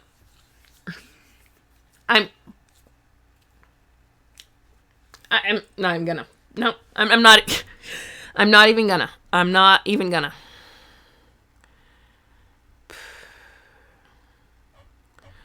Alright, Dark Elves, and then we got High Elves. Here we go.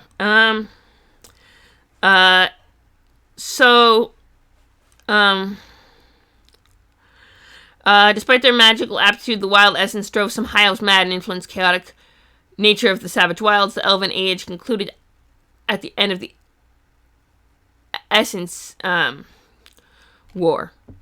Okay, so they aren't actually related to elves. They're based on elves. They were just like, someone took elves, were like, I can do better, and made high elves. They're not actually related to elves. High elves can recover from damage from millennia of magical decadence. Their lands are part of the Empire, though they rarely interact with other provinces politically. Since the Blood War, fearing their knowledge might be stolen, they rarely admit outsiders into their cities. Many elves are unable to have children, an existential threat to their people. Many, but not all. So they can have babies, just very few of them can.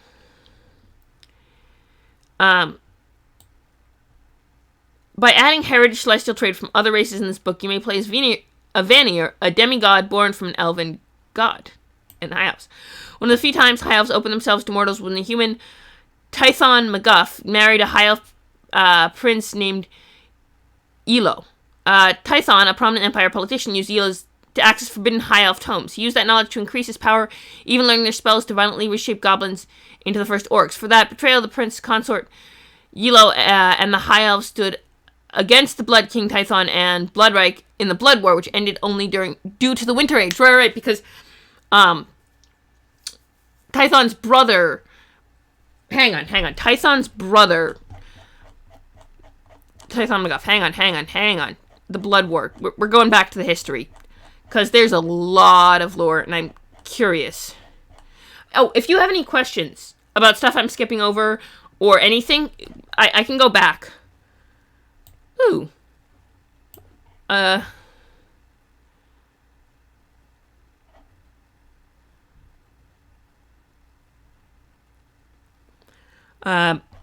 Wooden puppets, headless Dullahan.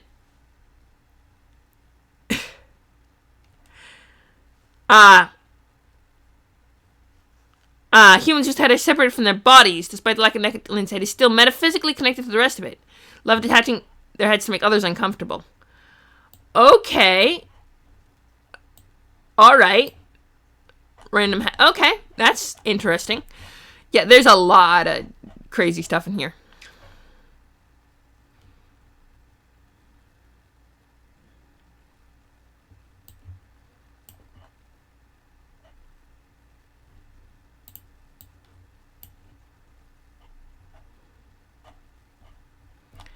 Uh-huh. Wow, okay, there is like a whole vibe. Okay, devils and demons and... Alright. Good night. Oh, good night. Bye, Abe. Thanks for popping by the way. Ooh, hang on, Cyclops.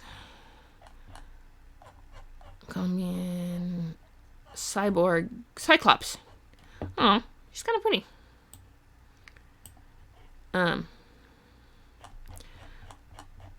There's a whole thingamabob. Okay, so Cosmic. Okay, boom. Then we have clowns. City Zens. And then you got chess and okay. And Centaur. Okay. That's a Centurion, Centaur. Okay, Centaurs and Cart. Oh, yeah. The Whimsy is a chaotic form of arcane magic. Its users might create fanciful spells, conjuring glitter golems or rainbow butterflies, but wild whimsy magic has potential to warp reality, such as changing somebody's heart into a broken clock or making a floor as hot as lava. It is said that the Asen gods isolated all whimsy magic into the tantrum, but there might be leaks since Wonderland has a high concentration of it. Aww. Sorry, canids are cute. Okay. Cutie pie. Okay, Cacti and...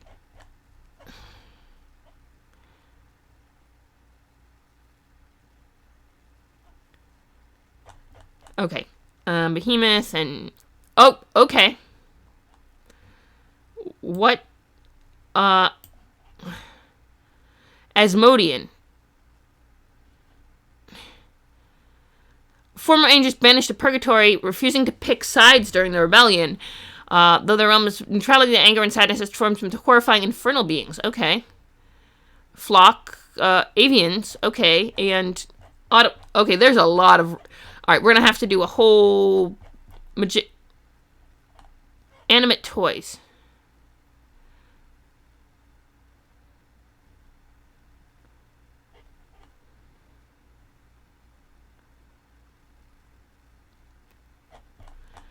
Okay. Animatronics. Okay. Angel, Android. Okay, we're going back to the top here. I don't remember where we're going, though. We're going to the Blood Wars. Right. World of Arcanum, Genesis, the Winter Age.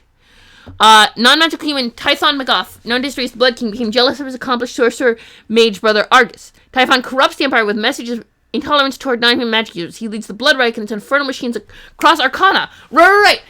I knew I recognized his name. You see, this lore goes deep. But apparently he hooked up with the elf prince and, married him, and then used his forbidden knowledge of the thing to screw over the high elf prince, Yilo, who, he toyed with this poor kid's heart. Argus, also a realm-traveling navigator, ultimately defeated his brother by traveling the Equinox, the realm that regulates mortal seasons. He triggers a generation-long winter that stops Titan's forces. The gods are urging to decree that navigators can no longer gain rich power of Argus in an effort to punish him for upsetting natural order. Okay, so that's a thing that happened. Okay, that's why. Okay, Typhon McGuff, that's why. Okay, now we go back to... boom. Okay, that, High Elves, right. Okay, that was a thing we did. Okay, Dark Elves, High Elves, Space, and then Space Elves. Okay, Nicole Cardiff also did the Space Elf illustrations. I wanted to see who did the Majiggy What's It. And then we talked about the Space Elves and their connections to space and where the invaders came from, whether they came from one of these other planets. And a lot of them are apparently inhabited, and there are Space Elves on both sides of the firmament, which, apparently you can pass through with magical means, as proved by Cassiel, who got summoned in and caused all hell to break... Well, no, not all hell to break loose. All heaven to break loose, essentially. Common, Elvish, and Alien. So Alien is like a pigeon tongue that is spoken by the rest of the planets who aren't Genesis, probably. So Genesis has connections to all these other realms... And there are aliens, and okay. I wonder if the realms connect to places on the mortal plane, right? And then they can come back and forth. Can they connect to other planets on both outside of Genesis and the rest of the system, and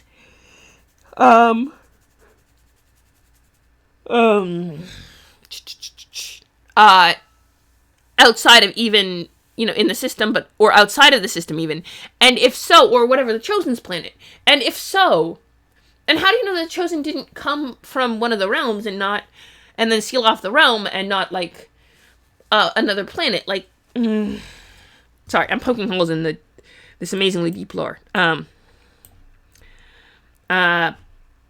Bob, hi.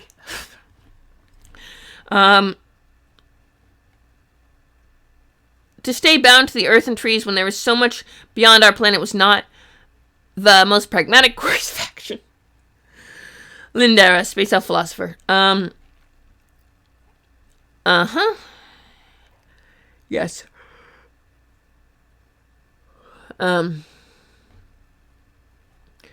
Littlest outlook can make it difficult for them to see construct and animate races such as robots or puppets as anything more than objects. They respect different cultures but are quick to point out when a companion isn't being pragmatic. Where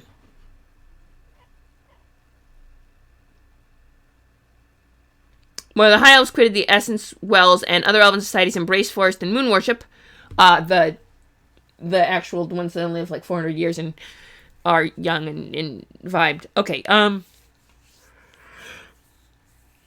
that are trying to mess with that.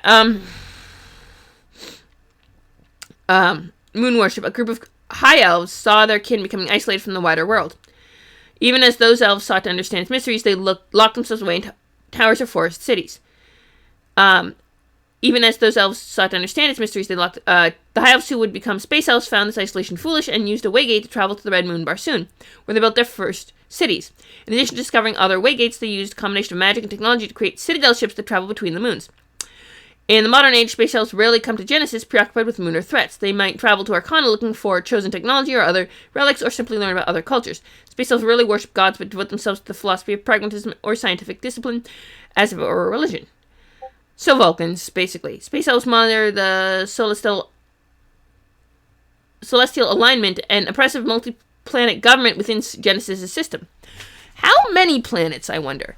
The alignment fears the magical aptitude of Genesins and desire to have its status as close planet revoked so it can be conquered. Okay, so they don't have as much magic. Is that why they didn't get barred off okay,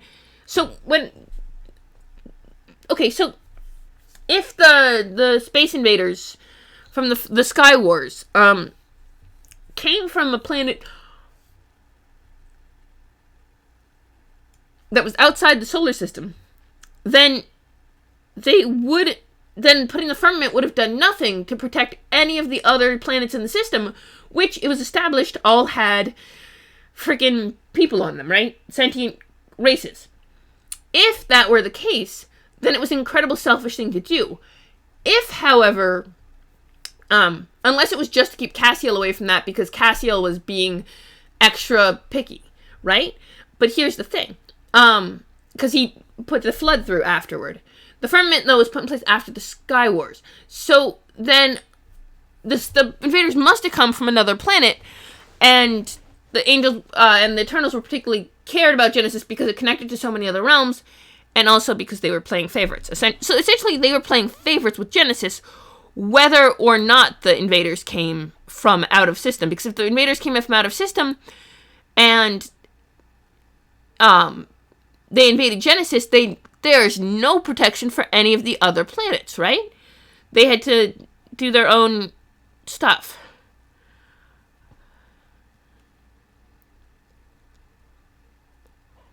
Interesting. Unless the other planets are also closed off. Okay, Elfkin spent so long hiding in our forest enclaves, afraid of phantom evils, we were never even thought of entering into the wider world. Emma Brightseed, Elfkin sorcerer, current host of the Wildspark.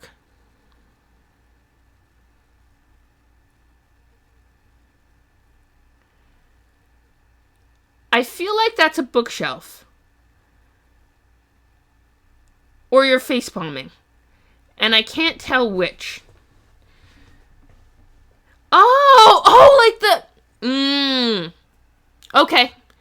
Tripods. I gotcha. Okay. I getcha. There's actually a picture. They're literally in a flying saucer. It's 150, right? Okay, we're going back to the top. I'm going to show you the picture because I think it's really cool. They do not have tripod as far as we know. Void.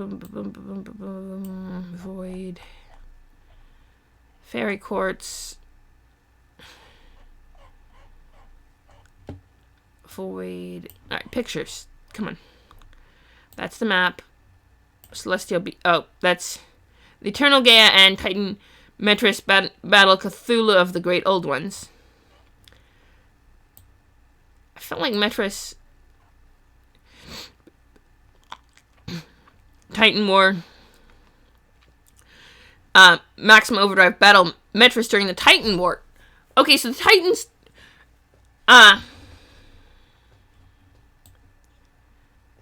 Fair enough. Satan and her armies. Oh, Satan and her armies. Angered by the treatment of Lilith, the Archangel Satan attempts to take control of the garden. She and her followers go to war with the other Archangels, but they fail and cast from heaven, losing their wings in the process. The fallen angels turn on Satan, imprisoning her in hell. Oh, man. Adventures fight Castiel at the Essence Well of... Oh, yes, that was that whole... Yeah, and the angel fights a alien invader in the Sky War. That's what they look like. According to lore, anyway. But, okay, let's see, what is Sky War? Okay, so it's the Sky War. Highly advanced aliens attempt to take Genesis for their own. However, they defeated a coalition of celestial, infernal, and mortal races to prevent further invasion and decree seals Genesis and its moons away from the rest of Elohim behind a barrier of solid nothingness known as the firmament.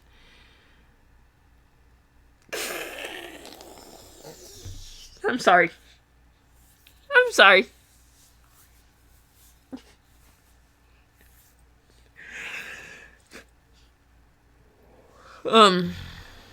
Invaders brought their own pantheon to Genesis, the Fae and the Gob, defined not by good and evil, but by beauty and ugliness, respectively.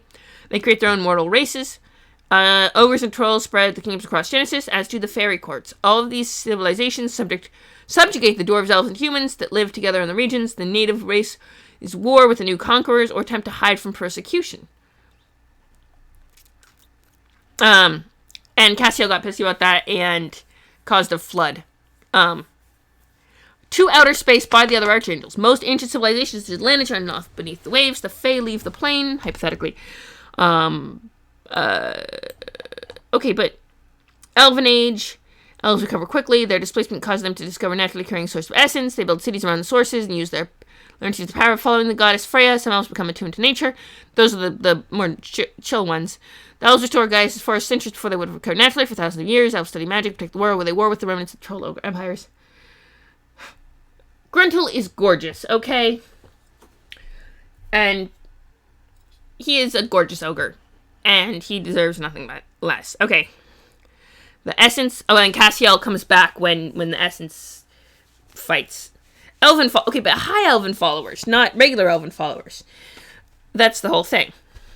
Dwarves become dominant race, carving out mountains and conquering dark below. Sorry. Okay. Blah, blah, blah, blah, blah. Okay, so let's go... Right, 150, Elvenkin. We're gonna go down that way. Descendants of elves and fae. They appear youthful, have fairy wings. They are ageless, though every 8 years they encase themselves within chrysalis for 3 months to rejuvenate. They live in obscured forests and serve nature spirits. Elfkin love parties and celebrations with each clan devoted to an aspect of the festivities, such as decorations, snacks, or games. Elfkins look like younger elves with several pairs of fairy wings. They stand around 4 feet tall and around 120 pounds, so they can be lighter than they appear. They have pointed ears like all elves, though their fey ancestry lends their faces unnatural quality. Who drew them? Miguel Rogadon Harkness again.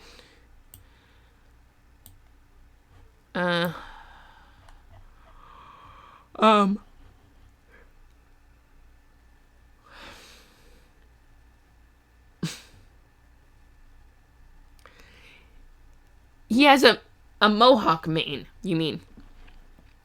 He has a mane, like a... Oh, okay, that makes sense. A mohawk, I think is the technical term. As can their hair, which ranges from traditional blonde and brown to bright pink and green. They take great pride in their hair and wear it in elaborate styles. I don't know, it doesn't look very elaborate. That's just a ponytail. It's not that elaborate. Anyway. Some elfkin have tattoos, depending on family or clan. I think she's got facial tattoos, so that's pretty cool.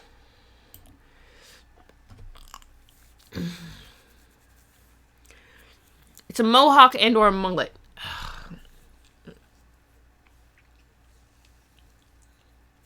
Anyway.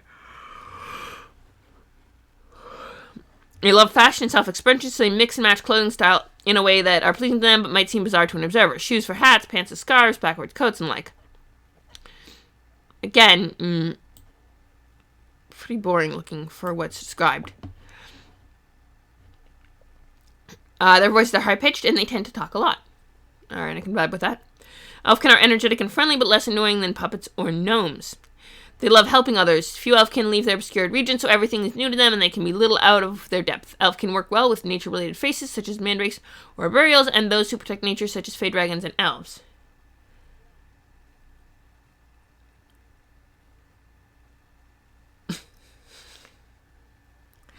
Oh, I see. It came from a horse render. It came supposed to go on horses in the render software library vibe. Okay, but it still looks good on him.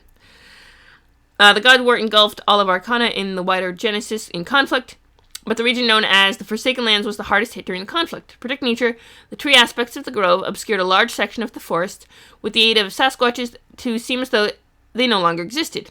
These hidden forests became home to the Elfkin and other magical creatures, each protected by a sentient tree grown from gems found in the gem realm. Oh, right, that's why we knew about Elfkin, and that's why Space Elves, because we were... Right. Okay. I remember this. I started with elves because fairy was... Right. Okay. And then there were space elves. That's where I got onto space elves, is because I was looking for fairy-related races, and it started with the elfkin, who are just under space elves in the lineup. Okay. That makes sense. Sorry. The largest of these regions is Vine Gullet, which is home to several elfkin clans and protected by the gem tree Umaro. Inside their secret homelands, elfkin live carefree lives, growing fruit and helping the magical creatures they live with. They have no shortage of festivals or parties, which they invite all in the forest to attend. Elfkin have a prior understanding of the world, as their gem trees keep information about possible threats from them. This innocence does little to prepare them for the real world, so those who travel into Arcana can easily fall prey to evil forces.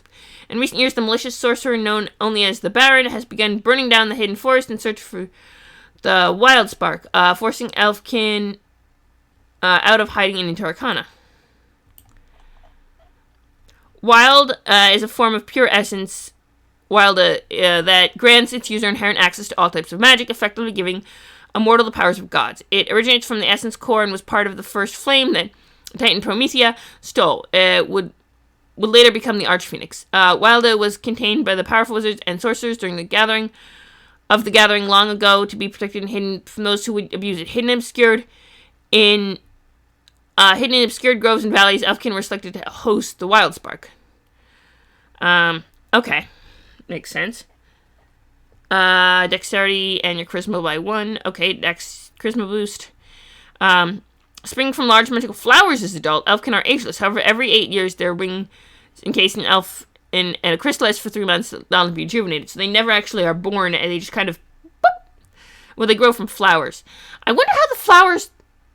Like, are they seed... Like... Okay, so how do the flowers get the elfkin? Like, do they produce gambetes that then reproduce? Are they solely magic based? Because I feel like if they were the child of elves and fae, there would have been some hanky-panky going on in the early things. Then, or did the gambetes just kind of spill out onto the ground, grow into flowers, and form fully adult people? Because I feel like that's how it works, right? If they have lineages in any sort, then it must be that because they were the child of elves and fae, so they must have biological lineage, right? descendants of elves and fae. So it must be like loose gametes just form into flowers because magic, right? I'm probably the only one who's actually thinking about this. Yeah, because fae. This is why you don't trust the fae. This is why Amethyst is like, yeah, fae. Because they do shit like this and you're like, why? Why?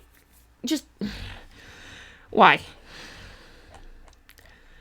I'm a bright-seeded elfkin sorcerer, and oh, there's Evo.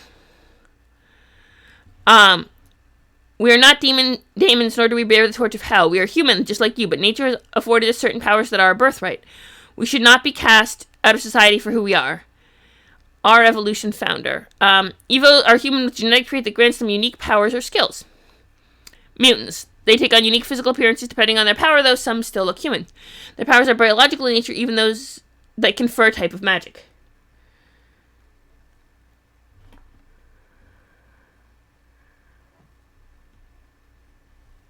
No, Amethyst will not let Toot Toot eat Brunhilde. She will make sure that Toot Toot does not eat Brunhilde. Let's see. Male, female. Javier Charo.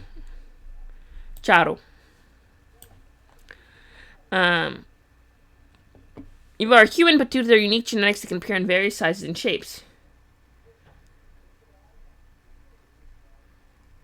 That, too. We're protecting Brunhilde from Toot Toot. We're also protecting Toot Toot from Brunhilde. Some have feathers, carapaces, extra limbs, tails, or skin, eye or hair color, atypical for humans. Others alter their physical forms depending on their abilities, taking on new characteristics when their powers are active, whether intentionally or not. Their clothing accommodates their unique shapes, though many try to cover or hide the fact that they are an Evo. Many choose new names to reflect their new identities, typically based on their powers. Evo have the same range of personality and emotions as human, though they are reluctant to trust strangers for fear of prosecution. They love to adventure far large cities, but avoid injury or imprisonment.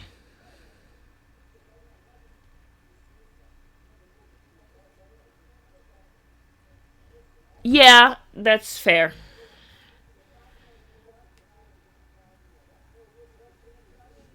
Mm-hmm.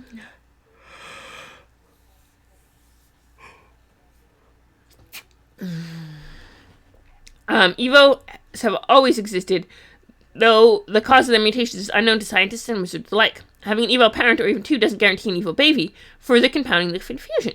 However, for the past century, they've been born more frequently. Their increasing visibility has made them a focus of political and media iron in the Empire, where anti-magic, anti-adventure, and pro-human sentiments run strong among a vocal few. Even sorcerers face this hate since they didn't earn their connection to magic. There are even rumors that CEO of Hex Corp, Silas Hex, has begun repurposing ancient Olmecs to hunt and capture Evo, adventurers, and non-humans to protect the integrity of humanity. Okay. Evo are disconnected from each other, spread across Arcana. The human Dr. Abram Anders founded Our Evolution to advocate for Evo and other non-humans, working with Sasquatch, Archdruid, Bigfoot. Anders has also established several obscure Evo-versity campuses in the Empire to give Evo a place to call home without fear of prosecution. Yeah, he's just Professor X. He's Professor Xavier, basically. And Evos are mutants. Okay. Evo assists on these campuses. Phoenix teaches close combat and can burn away the skin on his hands, which is painful but grows to reveal talons. Rempra is teacher of magic, where vampire-like fangs, abilities, and thirst, though she's alive. Faculty may wear a unique outfit that fits the theme of their powers if they were to adventure. The first Evo was a Kazaran woman who would come to be known as Geopatra. Born thousands of years ago during the Age of Magic, she possessed inherent ability to control Earth. She overthrew the duck-headed Sara, who oppressed her people, distracting them from the revolution with a game of the ancient, with the game of an ancient trading card game, Arcana Convergence. Unfortunately, as a pharaoh, she was vindictive and cruel, enslaving her own people, who she forced to build monuments to her despite being able to literally move mountains. These slaves, known as muddles, for being forced to toil in the mud, would eventually be freed from the by the Grigori Moses, who buried Geopatra in a chasm she had created to crush the fleeing slaves. Oh, Wow. Okay. Science humans are humans who have gained abilities or powers after exposure to chemicals or radiation during scientific experience. They are not considered Evo, even though their genetics were altered. For example, supervillain Crossword gained his superior puzzle mastery after cutting his finger on an irradiated newspaper. I'm sorry. It's just... I love this incredibly deep lore, and then just something like this, and I'm just... like, okay, sure. Okay. This whole thing is awesome. Alright. Evolutionary. Celestial beings tasked with monitoring and maintaining evolution of animal species of Genesis. Interesting. I'm just not sold on this whole sentience idea. Yes, humans would be able to adapt the environment to themselves, but it would also give them the capacity to make choices contrary to the survival of the species. Let's table this for now, workshop it, and come back to it later. Now, who was presenting on the platypus? Meeting minutes from the Arch Evolutionary High Council. Celestial beings tasked with monitoring and maintaining the evolution of animal species on Genesis. Each is responsible for a specific species, though some species might have several evolutionaries who monitor their development, such as humans. While most remain in the science realm of Quantus, some travel to the mortal plane to check on their assigned species. Evolutionaries are taller than average human, standing over 6 feet tall. They are thin and lithe, weighing between 120 and 180 pounds. They are present with amphibian-like skin and features, such as gills. They are not aquatic. They have webbed feet and hands, slack noses, and have eyes protected by multiple membranes that can blink. On rare occasions, evolution absorbs the DNA of an animal species they oversee and can manifest similar physical features, though this is seen as a sign of obsession and grounds for reassignment. Evolutionaries have croaky, gravelly voices and speak matter-of-factly. They are not concerned with fashion and wear whatever is available. Have the same range of personalities and emotions as humans, though their movements and facial expressions are alien to mortal races. They are devoted to their celestial tasks and avoid revealing their true purpose on the mortal plane, maybe pretending to be fellow mortals, but they take the time to experience the world. They are hesitant around those who use magic, which they see as outside of nature, though this attitude wouldn't preclude them from working with magical races or classes. Evolutionaries were created by the Eternals when creation was young. As soon as they were manifest, they set about deliberating and planning the course of evolution for Elohim. The templates for animal species existed as aspects in the main realm in the nature of Gaia, and evolutionaries made decisions for how those species could come into being on the mortal plane. After heated debate, they decided to introduce dinosaurs and other species that would come to be considered prehistoric. When a meteor crashed into Genesis and caused the extinction of those species, many evolutionaries who were assigned to dinosaurs became angered and swore vengeance against Eternals for not preventing the disaster. They devoted themselves to evolution of viruses, planning the end of all life. Virus is the most well-known of these rebels. Various. Younger evolutionaries can become too invested in their species and interfere with the development, even taking trips to mortal plane to observe in person. These species with multiple evolutionaries may experience divergent evolutions, as was the case with humans and Evo. There have been several viral outbreaks throughout Arcana's history. The most terrifying was the zombie virus, zombie with an X, which turned the infected into feral wet zombies that attempted to consume others. This is not to be confused with a zombie outbreak where the infected die and resurrect as dry zombies after a time. Oh, okay. So, zombie with a Z is different than zombie with an X. Good to know.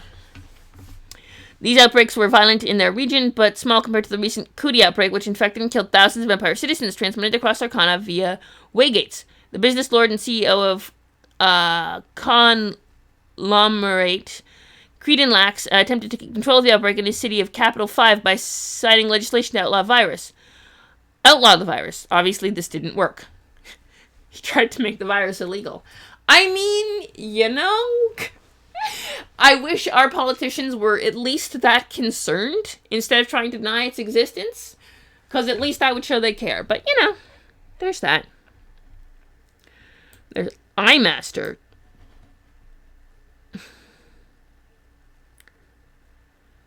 Giant tentacle floating heads known for large central eye. They are native to the Arcanoscape, the realm of arcane magic. In the past, they were thought to be monsters and villains, but they had just hard time expressing themselves and are often misunderstood. Most of their bodies are brains, so they are very intelligent. They often lose themselves in their quest for knowledge. Huh.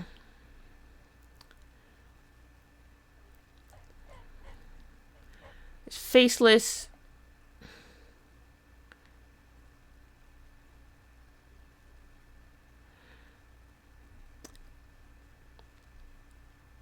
Oh, faceless were once... Okay, this is intense. Ready? Faceless were once humans who willingly gave up their Ren, their soul's true name, in a Fey ritual to gain anonymity among mortal races and the ability to alter the memories of those around them. They do this to serve the Men in Black, an organization that regulates and monitors alien and Fey activity on Genesis. The Men in Black were founded by a group of angels, Seelie, and space elves to protect Genesis and its moons from malicious forces that exist outside the planet's firmament.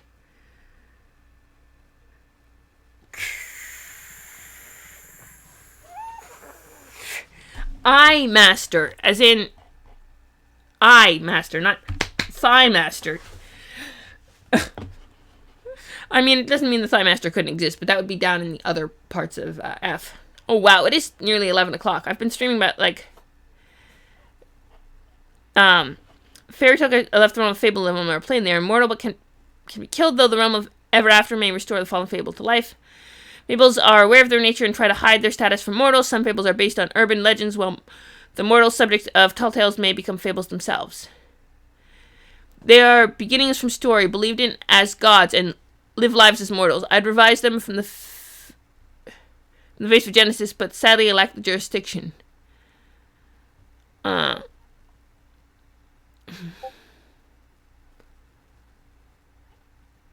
Renaissance realms of fiction, but closer to metaphysically to the mortal plane, which gives fables more agency there. Unlike fictionals who adhere religiously to their characterization, fables can act outside of expectations from their stories. The gods fear fables, believing them to be proto-gods fueled by belief as much as deities are empowered by prayer and send otherworldly forces to hunt them down. Fables hide their true nature, but all their closest companions. Fables were created when the Fey god Oberon experimented with captured Eidolons. They are more similar to Tulpa than to fictionals. This is intense. But, okay, wow.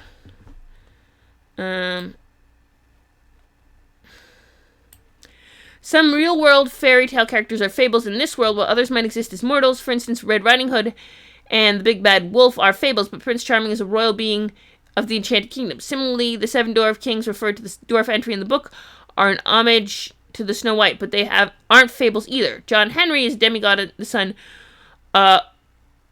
Orisia Ogun. Bloody Mary is a poltergeist of a slain priestess. Interesting.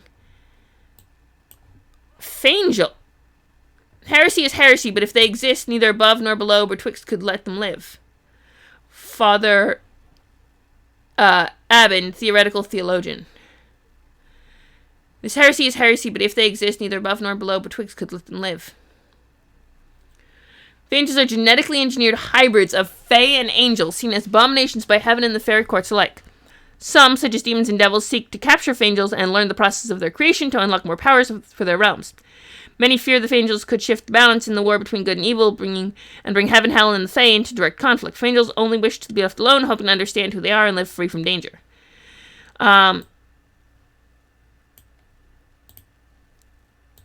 Okay, an individual's biology is determined by genetics and their magic by arcanetics. Fangels were created by splicing together Fae and angels, both genetic and arcanetically. Artificial divination. Fangels have the same profile as angels, with humanoid bodies between 5 and 6 feet tall. Each has a pair of beautifully fairy wings that appear to be made of stained glass. Halos made from vorpal metal float above their heads. They have skin of purple or totally pink or purple and totally black eyes. There can be any color, but typically has human shades. Okay, he's kind of cute. They appear malnourished even when healthy. They behave oddly, moving more like animals than people. Their voices sound raspy and airy. They have bubbly personalities, though they are often scared to interact with others. Many have survived attempts to capture or kill them and are constantly on edge, though they might still go out into the world among trusted companions. They avoid Seelie, angels, and demons, devils, and agents of the gods, but are drawn to common fae, such as fairies.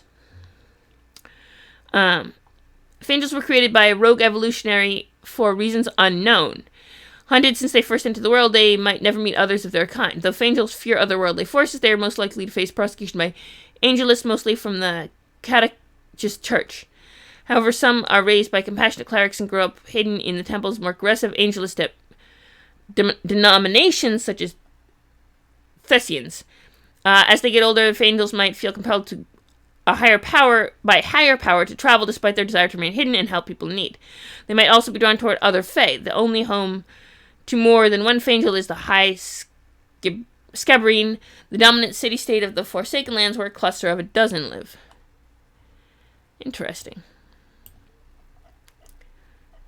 Huh.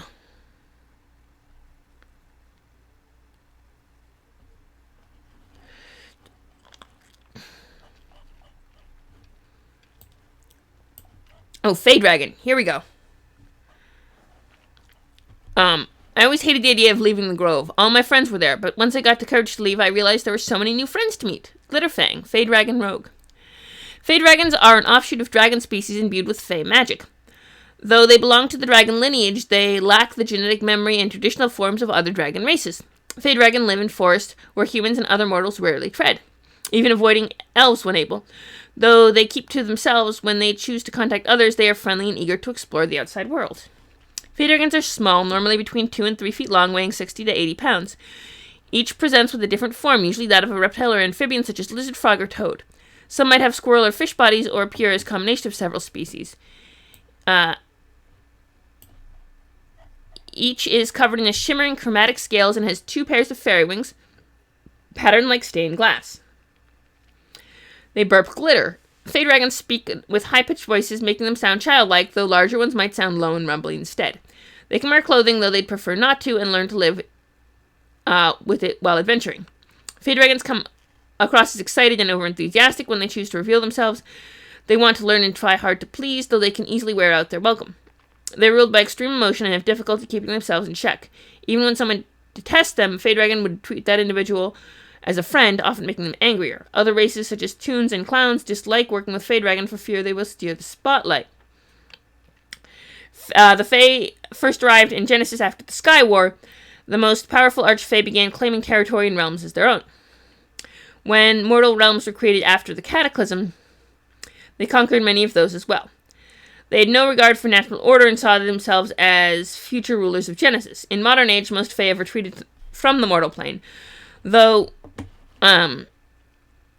many lesser Fey species remained. Fey dragons were created by the Archfey Twinkleshine, who considered mortal creatures her toys to alter and improve. Fey dragons live in small communities in forests and jungles difficult for mortals to travel, as such as the savage wilds. They might also be found in obscured groves where elfkin reside in other regions where wild magic such as twilight woods. Few dwell in realms controlled by the Fey, though they are not seen as equals. Fey dragons give birth only every few centuries. A female grows into a brood monarch, an exceptionally large Fey dragon who lays a dozen eggs. Only a few females can become brood monarchs. Each Fey dragon is raised communally without traditional concept of parents. Many adult Fey dragons are polyamorous. Mortal races know of Fey and their trickery, though Fey such as the Seelie rarely travel to the mortal plane. However, Fey native to the mortal plane are often blamed for Seelie pranks. Fairy catchers make a living investigating such reports. They kill and display Fey, mounting or stuffing them, pinning them in boxes, or smashing them in books if they are small enough. The largest organization of such hunters is known as Anti-Fey, though it's just a handful of novice fairy catching enthusiasts. Interesting. Yeesh. Okay. You have wings, but they aren't strong enough to grant you full flight, provided you have space required. Usually, 10 feet, you can flap your wings and jump as if you had a 10-foot running start. If you do so and have a 10-foot running start, you double your jump distance. When you fall, provided you have double space to open them, you can use your wings to slow your fall to 60 feet per round, taking no damage from falling, like basically feather fall. You can move 10 feet horizontally. You can use your wings as gliders, basically. Each foot you move horizontally, its weight counts as 1 foot of movement. And then you can take the feet to get actual flight. Common, Draconic, and Fey. And then there's actual fairies, who we went to. And then Fatulant. What the? Okay. What's the deal with these guys?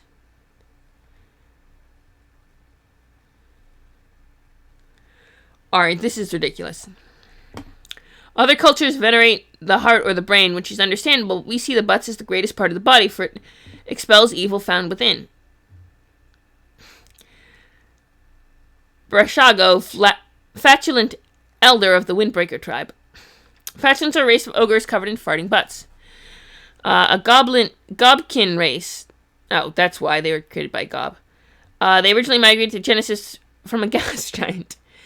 They revere and respect nature in all parts of the life cycle, even those most races we consider gross or stinky. Though they oppose the use of violence, they do what they must to protect the innocent from harm. Fatulents are massive humanoids similar in size and shape to ogres, though with one head. They're covered in butts, which can appear on the shoulders, elbows, knees, stomach, and back. Their faces are more human-like compared to other Gobkin races, though they have tusks.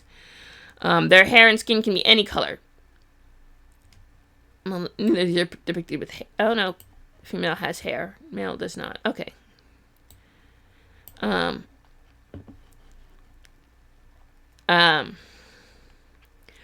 Which is not much.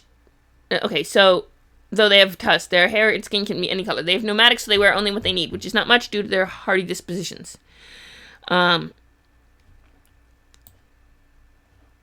Fatulents are gentle and caring, though many avoid them for fear of their smell, which is not as bad as people think. Though a Gobkin race, they only get along well only with more neutral goblins.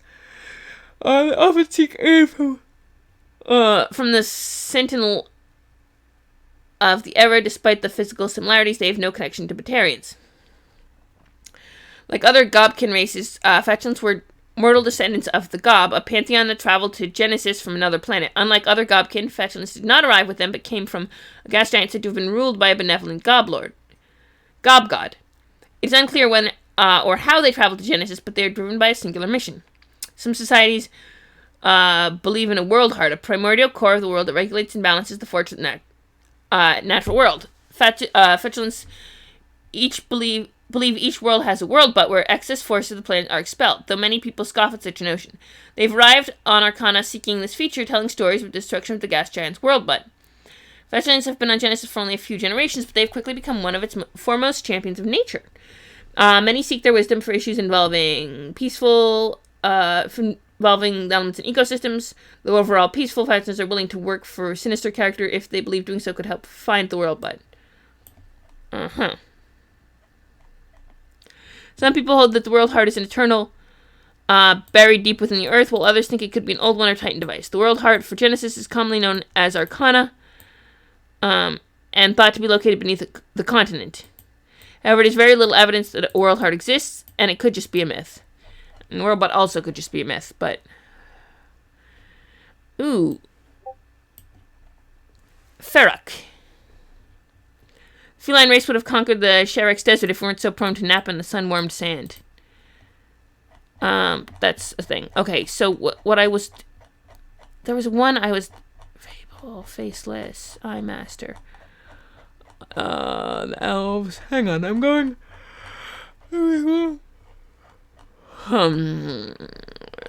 Elementals, Dwarves. Hang on. Demi... I wanted to go up to... what was the one that looked interesting? And then there's the Jingleheimer.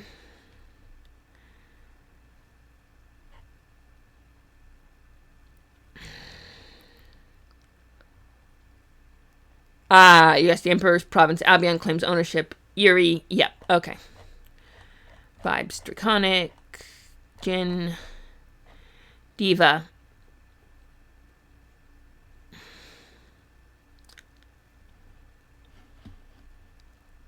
Ooh, they...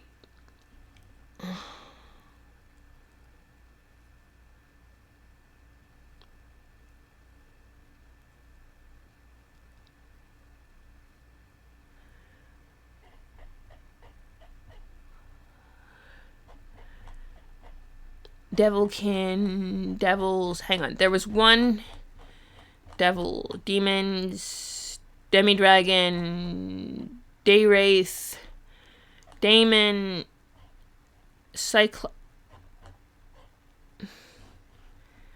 Alright, I need to also end the stream because it's 11 o'clock and I've been streaming since 8:30, which is 2.5 hours, and I have to be at work tomorrow, and And I was gonna stream tomorrow morning too. Alright, I'm gonna do that. We're definitely coming back to this at some point. Alright.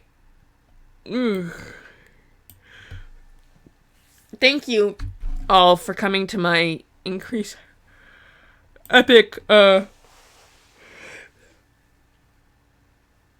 Arcana shenanigans.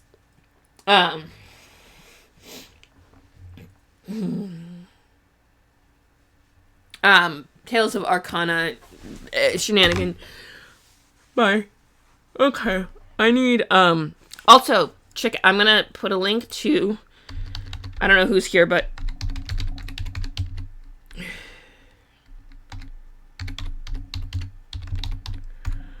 the, Relentless Rebels is this really cool jewelry company that make cool stuff like this, which is pretty effing awesome. They also, do stuff, like made me a brand ambassador, so I can hook you up with 20% off. Shipping takes a while, if you're not in Europe for their stuff, but it's worth it, and they have decent prices, which you can get 20% off of, by the way, and, you know, cool stuff, so, of good quality. These are, you know, check it out. What else? Highly recommended. Also, you know, there's a discount code, and they, are kind of sponsoring the stream, so kudos to them. What else? Thank you for hanging out with me. Let's see, if anyone around, we should raid Phoenix. I'm gonna raid Phoenix, because Phoenix is cool, and he just got out of the hospital, so, yeah. I'm probably popping in for that. He's, like, fun. There's tons of Dungeons and Dragons. They're playing, you know, and they have some really cool people. Like, they have Phoenix, Satine Phoenix and her husband and the Phoenix Dice. A lot of Phoenixes vibes. But, yeah. Just pop in, say hi, and, we can, do that. Alright, night. I will see you all tomorrow morning for Good Morning Greyhawk. If not later.